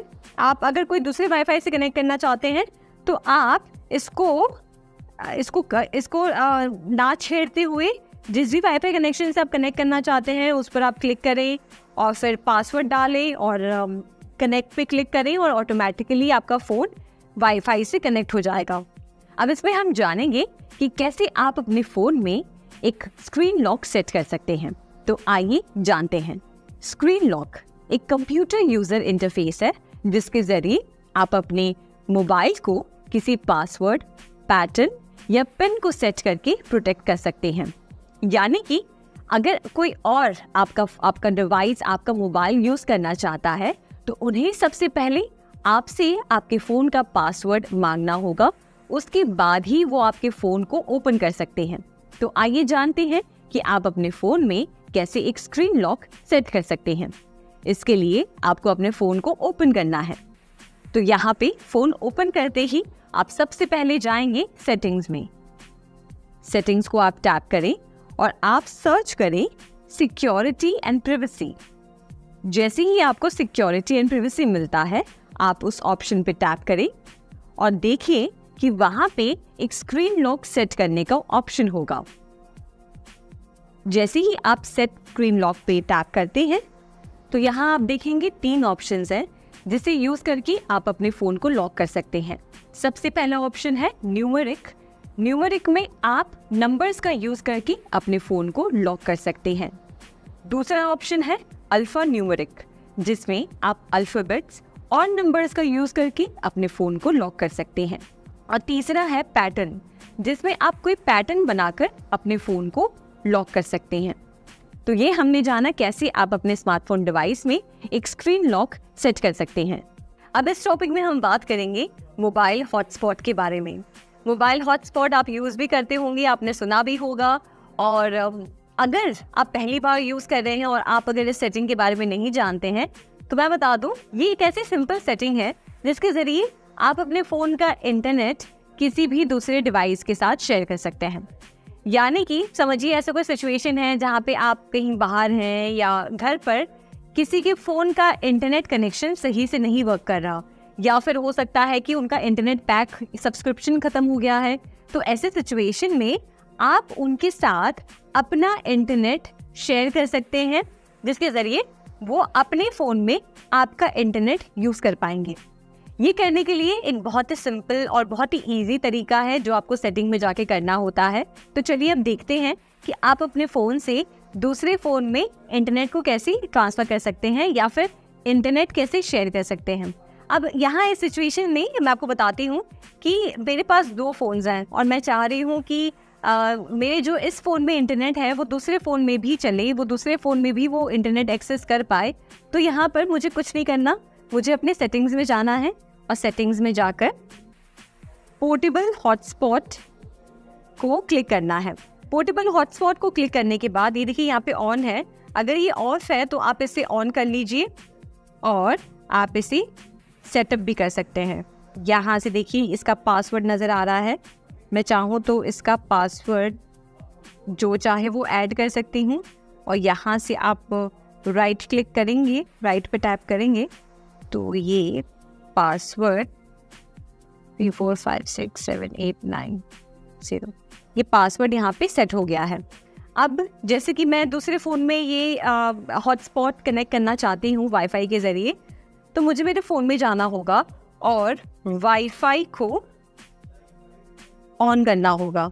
वाईफाई को ऑन करते ही देखिए ये भले ही इस फायरफॉक्स एयर वाईफाई से कनेक्ट हो गया है, पर मैं चाहती हूँ कि ये मेरे फ़ोन की वाईफाई से कनेक्ट हो। तो मैं इसे सिलेक्ट करके यहाँ पे जो पासवर्ड हमने मेंशन किया था वो यहाँ से हम देख सकते हैं, और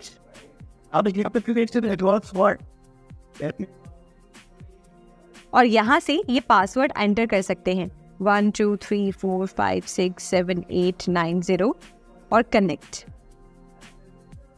अब ये देखिए मैंने एक डिवाइस से दूसरे डिवाइस में इंटरनेट को शेयर कर दिया है, यानी कि इंटरनेट कनेक्शन अब मैं दोनों ही डिवाइसेस में यूज़ कर सकती हूँ। इस तरीके से आप कोई भी ऐसे सिचुएशन में जहाँ पे आपका कोई फ्रेंड या फैमिली मेम्बर इंटरनेट को एक्सेस नहीं कर पा रहा है या उनका इंटरनेट कनेक्शन सही से नहीं चल रहा है, उस समय में आप इस फीचर को बिल्कुल इस्तेमाल कर सकते हैं। और एक और इंटरेस्टिंग बात ये है कि इस फीचर को यूज़ करने के लिए जो आजकल के जो लेटेस्ट स्मार्टफोन्स हैं उसमें QR कोड भी आता है, जिसके ज़रिए आप वाईफाई को कनेक्ट कर सकते हैं। जैसे कि आप यहाँ देख पा रहे हैं शेयर QR कोड का ऑप्शन है। हम अगर इस पर क्लिक करते हैं तो यहाँ पे लिखा है to share scan the QR code above. अब इससे पासवर्ड ना एंटर करके मैं स्कैन करके भी अपने फ़ोन को हॉटस्पॉट से कनेक्ट कर सकती हूँ, जिसके लिए मुझे कुछ नहीं करना होगा, बस अपने फ़ोन के वाईफाई में जाकर इस QR कोड को स्कैन करना होगा। तो ये इतना आसान है मोबाइल हॉटस्पॉट आपके फ़ोन में यूज़ करना और किसी भी दूसरे डिवाइस के साथ शेयर करना। अब जैसे समझिए ऐसे कोई सिचुएशन में जहाँ पर मेरे फ़ोन में इंटरनेट है पर मैं चाहती हूँ कि वो मैं लैपटॉप में भी यूज़ कर पाऊँ, और मेरे लैपटॉप में अगर इंटरनेट कनेक्शन नहीं है और वाईफाई अवेलेबल नहीं है, तो मैं यही मोबाइल हॉटस्पॉट अपने कंप्यूटर के साथ, अपने लैपटॉप के साथ या कोई और डिवाइस के साथ, टैबलेट के साथ शेयर कर सकती हूँ।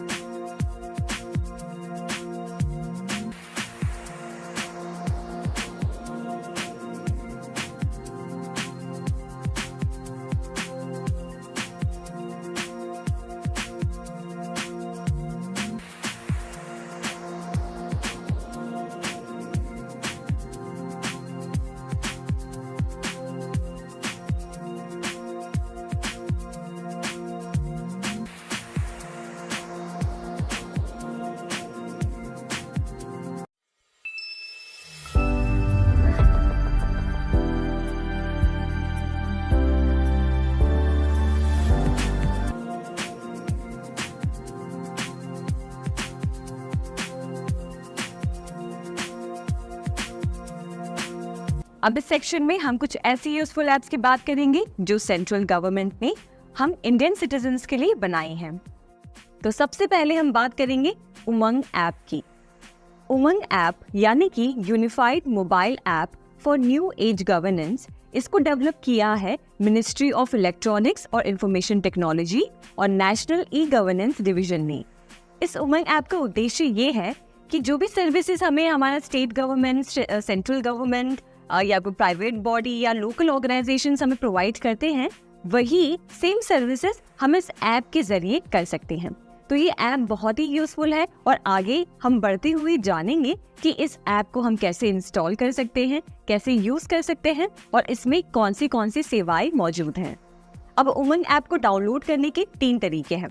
सबसे पहले या तो आप उनकी ऑफिशियल वेबसाइट पे जाके जो QR कोड है उसे स्कैन करके अपने फ़ोन में डाउनलोड कर सकते हैं।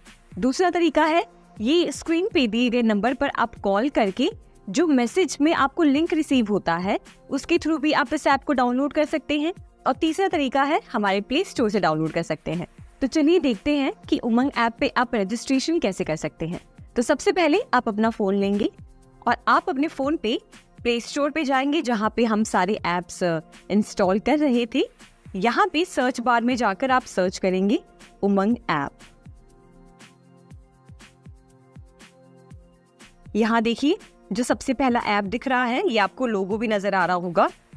इसको आप इंस्टॉल करें, इंस्टॉल पर टैप करके, और यहाँ पर आप देखेंगे वेरीफाइड बाय प्ले प्रोटेक्ट लिखा है। ये दिखाता है कि जो ऐप हम इंस्टॉल कर रहे हैं वो गूगल से वेरीफाइड है। देखिए अब ये डाउनलोड हो रहा है, इंस्टॉलिंग, और यहाँ से ओपन कर लें। आप एक बार ओपन पे क्लिक करेंगे तो आपके सामने कुछ ऐसी विंडो ओपन होगी। यहाँ पे आप चाहे तो स्किप कर सकते हैं या फिर आप नेक्स्ट टैप करते रहें। ये इसमें आपको अलग अलग ऑप्शंस हैं। यहाँ पे अगर आपने इससे पहले इस ऐप में लॉगिन किया है यानी कि रजिस्टर किया है तो आप डायरेक्टली लॉगिन कर सकते हैं। अगर आप पहली बार यूज़र हैं यानी कि मेरी तरह आप पहली बार इस ऐप को अपने फ़ोन में इंस्टॉल कर रहे हैं तो सबसे पहले आपको रजिस्टर करना होगा। तो हम यहाँ पे क्लिक करेंगे new on Umang register here. तो रजिस्टर हियर पे आप क्लिक करें। उसके बाद अपना मोबाइल नंबर यहाँ पे डालें। उसके बाद I agree to the terms and conditions of the licence agreement, इस पे आप क्लिक करें और राइट क्लिक करें और रजिस्टर पे टैप करें। अब मैंने उमंग ऐप में रजिस्ट्रेशन कर लिया है, अब बारी है लॉगिन करने की। तो मैं यहाँ पे मोबाइल नंबर फीड करूँगी। अगर आपको आपका एम पिन याद है तो आप एम पिन से लॉगिन कर सकते हैं या तो फिर आप OTP से भी लॉगिन कर सकते हैं। तो मैं यहाँ पे लॉगिन विथ OTP पर क्लिक करूँगी। OTP जनरली क्या है? वन टाइम पासवर्ड, यानी कि जब आप OTP से लॉगिन करते हैं तो आपके फ़ोन पर टेक्स्ट मैसेज में एक कोड रिसीव होता है। वो कोड जब आप यहाँ पे डालेंगे तो आपका लॉगिन हो जाएगा। एक बार आपने अपना मोबाइल नंबर डाल लिया है, उसके बाद आप क्लिक करें सेंड OTP पे, यहाँ पे अलाउ कर दें और उसके बाद आपके मोबाइल नंबर पे जो OTP आया है वो आपको यहाँ पे एंटर करना है। एक बार आप ये कोड एंटर कर लें, उसके बाद वेरीफाई पे टैप करें और यहाँ पे देखिए लॉगिन सक्सेसफुल बता रहा है। अब यहाँ से आप चाहे तो अपना नया एम पिन जनरेट कर सकते हैं। मैं यहाँ पे एक 6 डिजिट का एम पिन यहाँ पे जनरेट कर रही हूँ, तो आप भी इस तरीके से कर सकते हैं।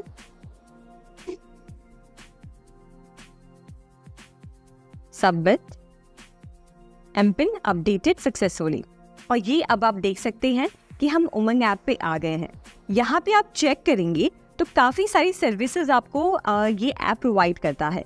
जैसे अगर आप ऑल सर्विसेज पे क्लिक करेंगे इस वाले बटन पे, तो यहाँ पे देखिए आजीविका, एप्पल सरकार, Abha, academic bank of credits, agriculture department, ये सब अलग अलग जो सर्विसेज ये ऐप आपको प्रोवाइड करता है वो यहाँ पे मेंशन्ड है। उसके बाद यहाँ पे डिजी लॉकर पे देखेंगे तो ये सारी आधार कार्ड की services, driving licence, registration of vehicles और ये बाकी डॉक्यूमेंट्स के यहाँ पे सर्विसेज प्रोवाइडेड हैं। और उसके बाद अगर आप स्कीम्स पे जाएंगे तो आप अलग अलग जो सरकार की तरफ से आपके लिए जो स्कीम्स बनाई गई हैं जो आप यूज़ कर सकते हैं, जिसका आप लाभ उठा सकते हैं, उसकी इन्फॉर्मेशन यहाँ पे दी जाती हैं। तो इस ऐप को इंस्टॉल करें और देखें कि ये एप्लीकेशन कितना यूज़फुल है। अब हमने उमंग ऐप के बारे में तो देख लिया, अब आगे बढ़ते हुए हम जानते हैं एम आधार ऐप के बारे में। एम आधार ऐप एक ऐसा ऐप है जिसे डिज़ाइन किया गया है हमारे कन्वीनियंस के लिए। जैसे कि आप अपने वॉलेट या पर्स में आधार कार्ड कैरी करते हैं, वैसे ही डिजिटली आप अपने फ़ोन में इस आधार की डिटेल्स रख सकते हैं, जैसे कि बायोमेट्रिक इंफॉर्मेशन, आपकी फ़ोटो, आपका एड्रेस, जो भी प्रूफ आपको रिक्वायर्ड होता है आप इस ऐप में डिजिटली स्टोर कर सकते हैं, जिसकी वजह से आप उसको जब चाहे तब एक्सेस कर सकते हैं। इस ऐप को डेवलप किया है UIDAI ने, यानी कि unique identification authority of India. अब देखते हैं कि आप इस ऐप को कैसे अपने फ़ोन में इंस्टॉल कर सकते हैं, लॉगिन कर सकते हैं और कैसे इसे यूज़ कर सकते हैं। एम आधार ऐप अपने फ़ोन में इंस्टॉल करने के लिए सबसे पहले आप ओपन करिए प्ले स्टोर और प्ले स्टोर पर जाके सर्च करिए एम आधार। ये एम आधार एप्लीकेशन अब आपको दिख रहा होगा, इन पे टैप करें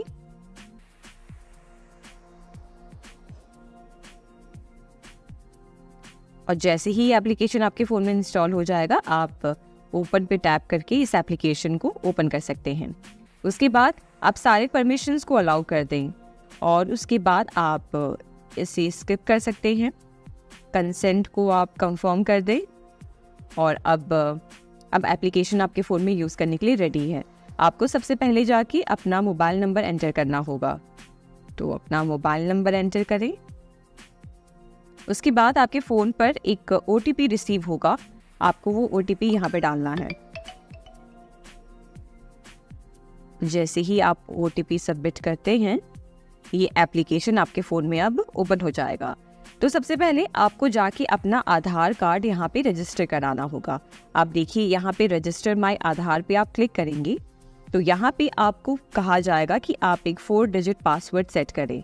तो 4 डिजिट पासवर्ड आप यहाँ पे डालें। उसके बाद आप पासवर्ड को कंफर्म करें और जैसे ही आप पासवर्ड कंफर्म करते हैं यहाँ पे देखिए आधार नंबर एंटर करना है आपको। यहाँ पर जो सिक्योरिटी कैप्चा है वो यहाँ पे आपको एंटर करना है और उसके बाद एक OTP आपको रिक्वेस्ट करनी है जो आप यहाँ पे डालेंगे। तो इस तरीके से आप अपने आधार कार्ड को इस एप्लीकेशन के थ्रू वेरीफाई कर पाएंगे और फिर जैसे ही आप ये स्टेप फॉलो करेंगे वैसे ही आप आधार कार्ड से रिलेटेड सारे सर्विसेज यूज़ कर सकते हैं। अब तक हमने देखा उमंग ऐप के बारे में, हमने देखा एम आधार के बारे में। अब हम देखते हैं डिजी लॉकर ऐप के बारे में। डिजी लॉकर ऐप शायद आप यूज़ भी करते होंगे। ये एक ऐसा एप्लीकेशन है जहाँ पर आप सारे अपने डॉक्यूमेंट्स स्टोर कर सकते हैं, वो भी बहुत ही सिक्योर तरीके से। यानी कि अगर हम बात करें आपके आधार कार्ड की, पैन कार्ड की, वोटर ID की, या फिर पासपोर्ट की, या फिर ड्राइविंग लाइसेंस, आपके मार्कशीट्स, आपके बर्थ सर्टिफिकेट्स, सब कुछ आप डिजी लॉकर ऐप में सेव कर सकते हैं, स्टोर कर सकते हैं। अब एक बात समझिए कि आप सोच रहे होंगे कि फिर डिजी लॉकर ऐप इस्तेमाल करने का क्या मतलब है, हम कोई और एप्लीकेशन भी यूज़ कर सकते हैं, हम सिर्फ डिजी लॉकर ऐप ही क्यों यूज़ करें। तो डिजी लॉकर ऐप की ये खासियत है कि ये सरकार से अप्रूव्ड है। यानी कि ये ऐप को इस तरीके से बनाया है कि आप इसमें जो भी डॉक्यूमेंट्स स्टोर करते हैं वो कोई भी मिसयूज नहीं कर सकता, और प्लस वो एप्लीकेशन में जो भी डॉक्यूमेंट्स स्टोर होते हैं वो बहुत ही सेफ और सिक्योर्ड होते हैं। वहीं बात करें कोई और एप्लीकेशन की, मान लीजिए अगर आपने कोई रैंडम एप्लीकेशन पे अपने सारी ये सब डॉक्यूमेंट्स स्टोर कर रखे हैं तो इस चीज़ का कोई प्रूफ नहीं है कि आपकी उस डॉक्यूमेंट्स का कोई मिसयूज ना कर पाए। हो सकता है कि उस ऐप के थ्रू कुछ डॉक्यूमेंट्स आपके मिसयूज हो जाए या फिर आपकी इम्पॉर्टेंट डिटेल्स कहीं शेयर हो जाए। तो अगर आप चाहते हैं कि आप अपने सारे डॉक्यूमेंट्स एक ऐसी जगह स्टोर करें जहां वो एकदम सेफ और सिक्योर हो और आपको कोई टेंशन लेने की ज़रूरत ना हो, तो वहाँ पे ये डिजी लॉकर ऐप सबसे बेस्ट ऑप्शन है। और इसकी एक और खासियत है कि आपको अपने वॉलेट या पर्स में हमेशा अपने इन सारे डॉक्यूमेंट्स को हर जगह कैरी करने की ज़रूरत नहीं है। समझिए आपको किसी को ड्राइविंग लाइसेंस दिखाना है या फिर आपका बर्थ सर्टिफिकेट या फिर वोटर ID कुछ भी, तो आपको बार बार अपने वॉलेट निकालने की ज़रूरत नहीं है, वॉलेट में से इन डॉक्यूमेंट्स को निकालने की ज़रूरत नहीं है।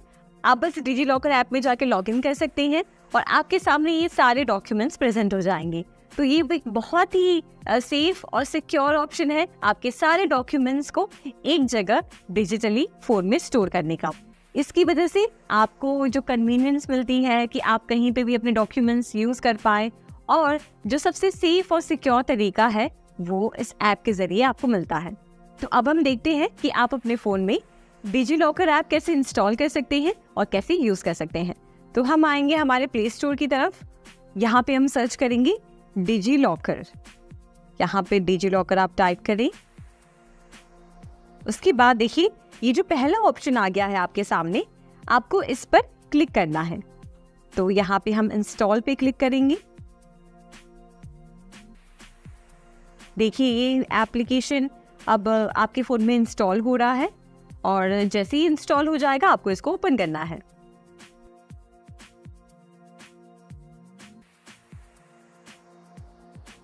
और देखिए ये एप्लीकेशन अब आपके फ़ोन में इंस्टॉल हो गई है। जैसे ही आप उस पर क्लिक करेंगे ये एप्लीकेशन ओपन हो जाएगा और यहाँ से अब आपको अपना प्रेफर्ड लैंग्वेज सिलेक्ट करना है।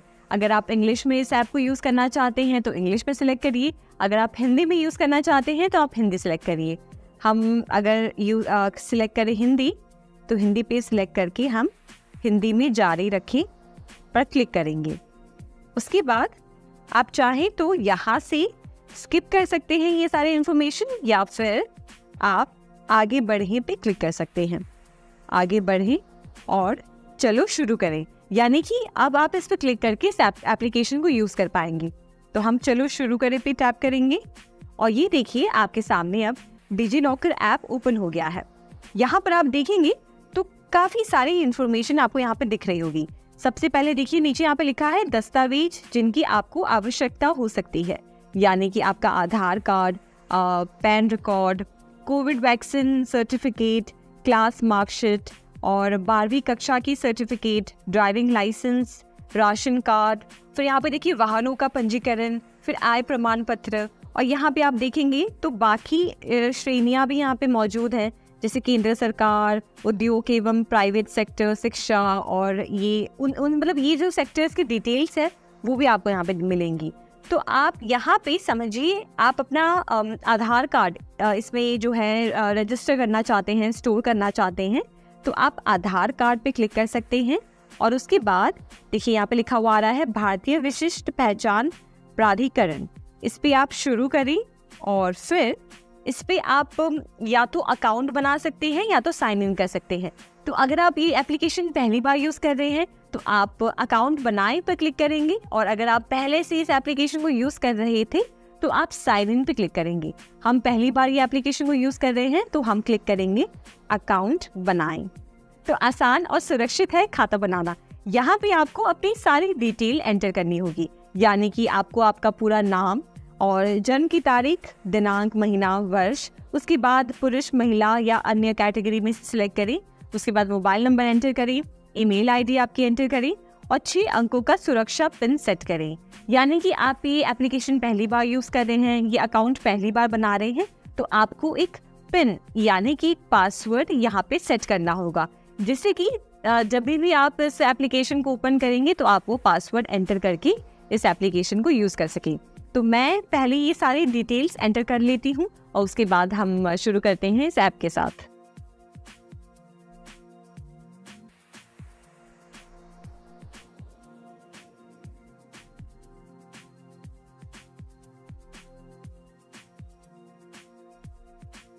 तो ये हमने हमारी जो डिटेल्स है, यानी कि नाम, बर्थ डेट वगैरह हमने एंटर किया। उसके बाद हमने आधार की डिटेल्स डाली और जो भी OTP आ रहा था वो हमने यहाँ पे इसमें फीड करके आप देख सकते हैं अब हम एप्लीकेशन यूज़ कर पा रहे हैं। यहाँ पे मेरा आधार कार्ड आ रहा है, यहाँ पे आधार कार्ड पे टैप करके यहाँ पे मैं अपना डिजिटल आधार कार्ड एक्सेस कर सकती हूँ। उसी के साथ साथ यहाँ पे QR कोड भी है।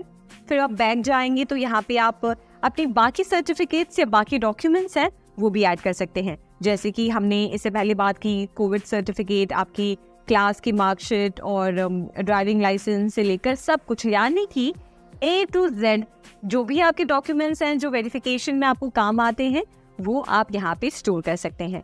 जैसे मैंने अपना आधार कार्ड इसमें ऐड किया वैसे ही आप अपने बाकी डिटेल्स भी इसमें ऐड कर सकते हैं, जैसे कि PAN card, driving licence, voter ID, marksheet, 12th की मार्कशीट और बर्थ सर्टिफिकेट, सब कुछ A to Z आप सब कुछ इसमें एंटर करें और इस एप्लीकेशन को कहीं पे भी एक्सेस करें।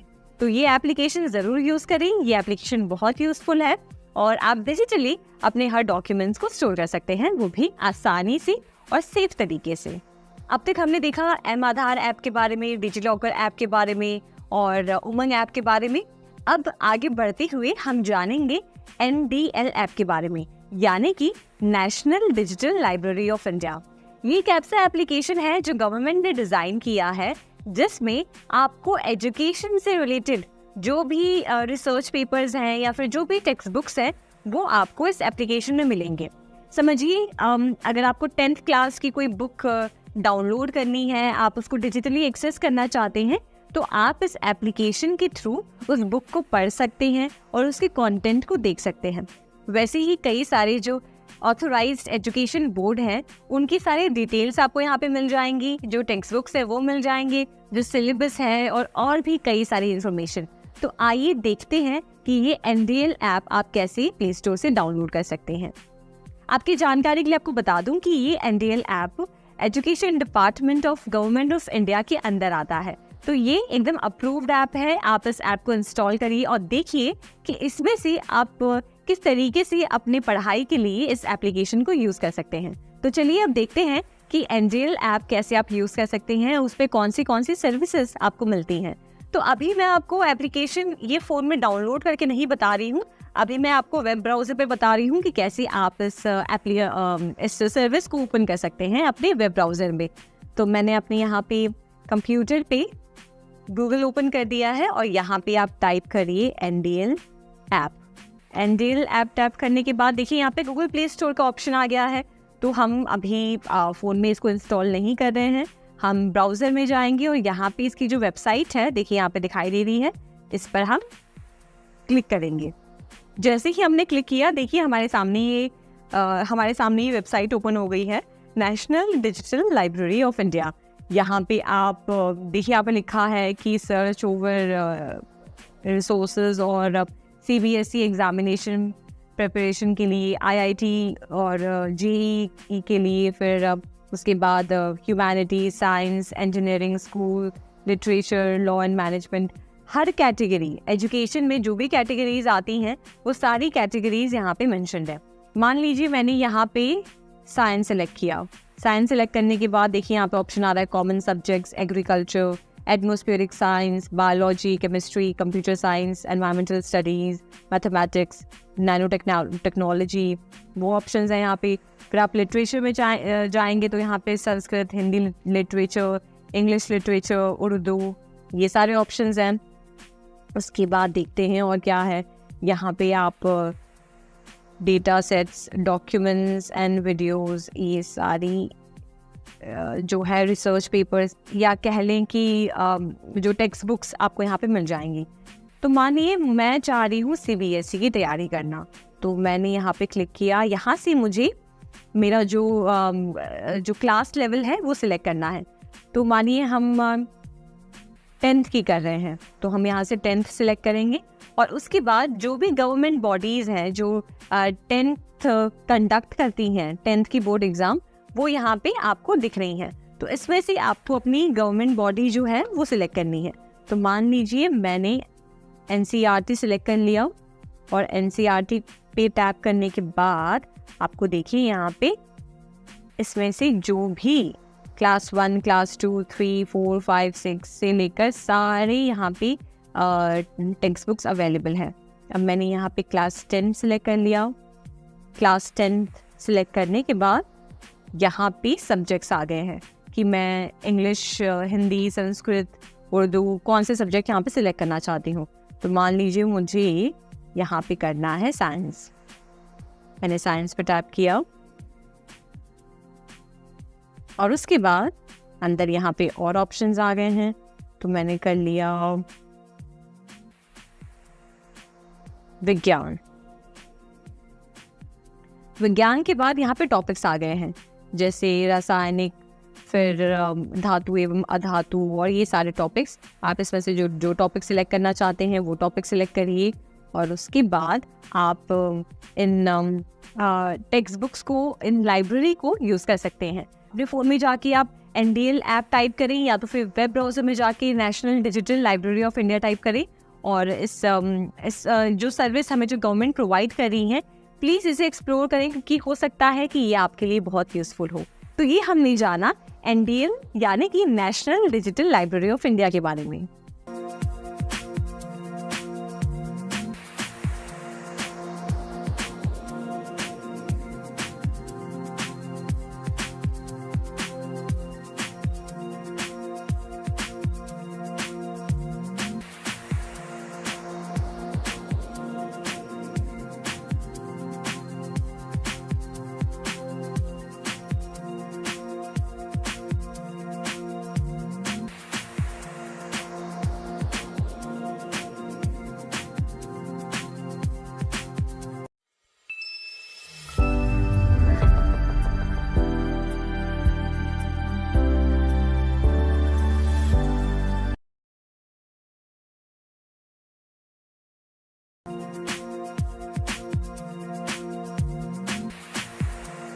अब तक हमने बात की उमंग ऐप की और भी ऐसे एप्लीकेशंस जो आपके लिए बहुत ज़्यादा यूज़फुल होंगे अपने डॉक्यूमेंट्स स्टोर करने के लिए और गवर्नमेंट के द्वारा जो और सर्विसेज प्रोवाइड की जा रही हैं उसको एक्सेस करने के लिए।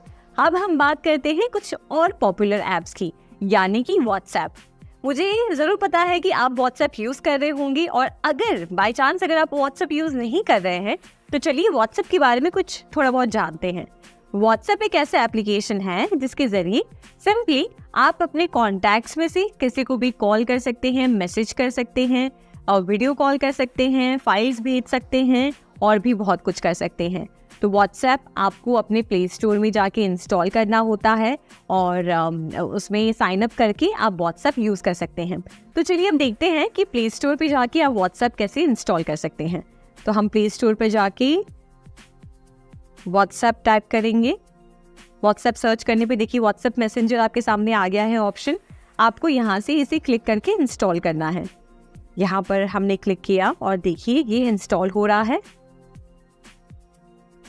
अब जैसे ही ये ऐप इंस्टॉल हो जाएगा आपको ओपन पे टैप करना है और यहाँ पे देखिए ये आपको आपका लैंग्वेज सिलेक्ट करने का ऑप्शन दे रहा है। तो मैंने इंग्लिश सिलेक्ट कर लिया, agree and continue and allow WhatsApp to send your notifications, allow. और यहाँ पे आपको अपना मोबाइल नंबर ऐड करना है। तो यहाँ पे मैंने कंट्री कोड ऐड कर दिया और उसके बाद हम मोबाइल नंबर ऐड करेंगे।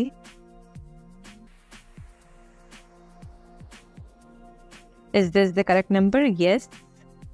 उसके बाद आपके मोबाइल नंबर पे एक 6 डिजिट का OTP कोड आएगा, वो आपको यहाँ पे एंटर करना है।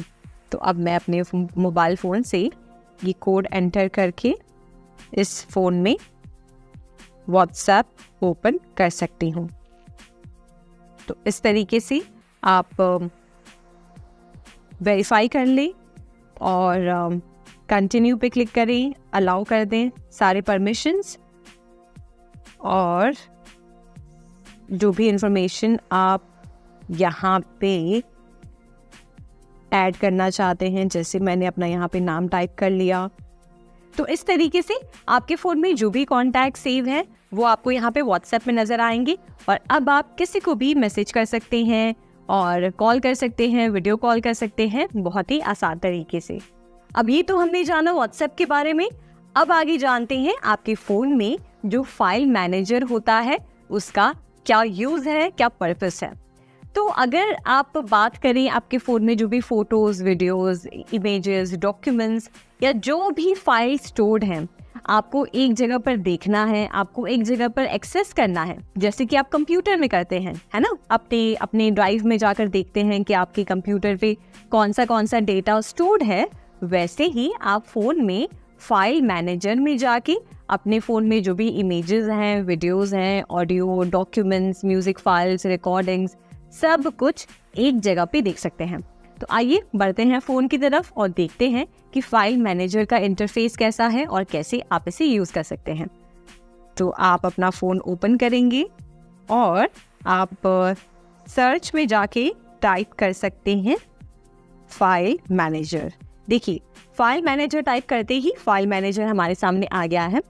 अब हम इस पर क्लिक करेंगे और देखिए मेरे फ़ोन में जो भी इमेजेस हैं, वीडियोस हैं, डॉक्यूमेंट्स हैं, म्यूज़िक और सारा सब कुछ व्हाट्सएप और ये सब कुछ यहाँ पे ये शोकेस कर रहा है। अगर मैं इमेजेस पे क्लिक करती हूँ तो मेरे फ़ोन में देखिए ये जो भी इमेजेस हैं वो दिखा रहा है। उसके बाद इवन आप एल्बम्स में जाकर भी इसे अलग तरीके से देख सकते हैं कि ये सारे जो इमेजेस हैं ये कैमरा से लिए गए हैं, इसलिए कैमरा के एल्बम में हैं ये। उसके बाद आप जाएंगे वीडियोस में, तो आपके फ़ोन में जो भी वीडियोस हैं वो यहाँ पे शोकेस करेगा। अगर आप एल्बम्स में जाएंगे तो ये अलग अलग इसने एल्बम्स बना दी हैं जिसमें पिक्चर्स वाले अलग हैं, DCIM वाले अलग हैं, फाइल शेयर वाले अलग हैं, कैमरा वाले अलग हैं। तो ये आप वीडियोस वाला देख सकते हैं। डॉक्यूमेंट्स, हालांकि मेरे फ़ोन में अभी फ़िलहाल कोई डॉक्यूमेंट्स नहीं है तो इसलिए आपको नज़र नहीं आ रहा, पर अगर आप डॉक्यूमेंट्स क्लिक करेंगे तो उसमें अलग से PDF, वर्ड, एक्सेल, PPT ये अलग से होगा। फिर उसके बाद आप मोर पे क्लिक करेंगे तो यहाँ पे सारे जो भी फोल्डर्स हैं वो आपको नज़र आ जाएंगे। तो ये है पर्पस फाइल मैनेजर का कि आप अपने फ़ोन में जो भी डेटा है चाहे वो किस भी फॉर्म में हो वो आप एक जगह पर देख सकते हैं। अगर आप यहाँ पे क्लिक करेंगे तो यहाँ पे देखिए और भी सेटिंग्स के ऑप्शंस आते हैं जहाँ पे आप फाइल मैनेजर के बारे में यहाँ पे सेटिंग्स में कोई भी चेंजेस करना चाहते हैं तो वो आप कर सकते हैं, या इवन आप यहाँ से ट्रांसफ़र फाइल्स कर सकते हैं, डीप क्लीन कर सकते हैं, जो यानी कि जो अननेसेसरी फाइल्स हैं उसको डिलीट कर सकते हैं, और फेवरेट्स भी ऐड कर सकते हैं, और कुछ फाइल्स को आप प्राइवेट भी बना सकते हैं। यानी कि set your password again, privacy protection password also works for photo, messages and notes. यानी कि अगर समझिए आप अपने कोई एप्लीकेशन को या मैसेजेस को या फोटोज़ को सिक्योर रखना चाहते हैं तो आप यहाँ से उसके लिए पासवर्ड भी सेट कर सकते हैं। और फिर उसके बाद आप यहाँ पे फाइल वाले सेक्शन पे आएंगे, जो हमारा दूसरा ऑप्शन है। तो यहाँ पे देखिए सारा जो भी डेटा है, चाहे वो आपके एंड्रॉयड सिस्टम का हो, ऑडियो बुक्स हो, DCIM में हो, documents, download, file share, movies, music, notification, pictures, podcast, सब कुछ यहाँ पे शो कर रहा है। तो ये था कि क्या फाइल मैनेजर आपके फ़ोन में क्या काम करता है और कैसे आप इसे यूज़ कर सकते हैं। हो सकता है कि मेरे फ़ोन में जो फाइल मैनेजर ऐप दिख रहा है वो आपके फ़ोन से थोड़ा अलग हो, उसकी जो अरेंजमेंट है आइकन्स की वो अलग हो, पर इन सब का पर्पस, इन सब का काम एक ही होता है कि वो एक जगह पे आपके सारे फाइल्स को शो करता है। तो इस एप्लीकेशन को अपने फ़ोन में देखिएगा और आप समझ जाएंगे कि ये एप्लीकेशन कैसे काम करता है और आप कैसे इसका इस्तेमाल कर सकते हैं।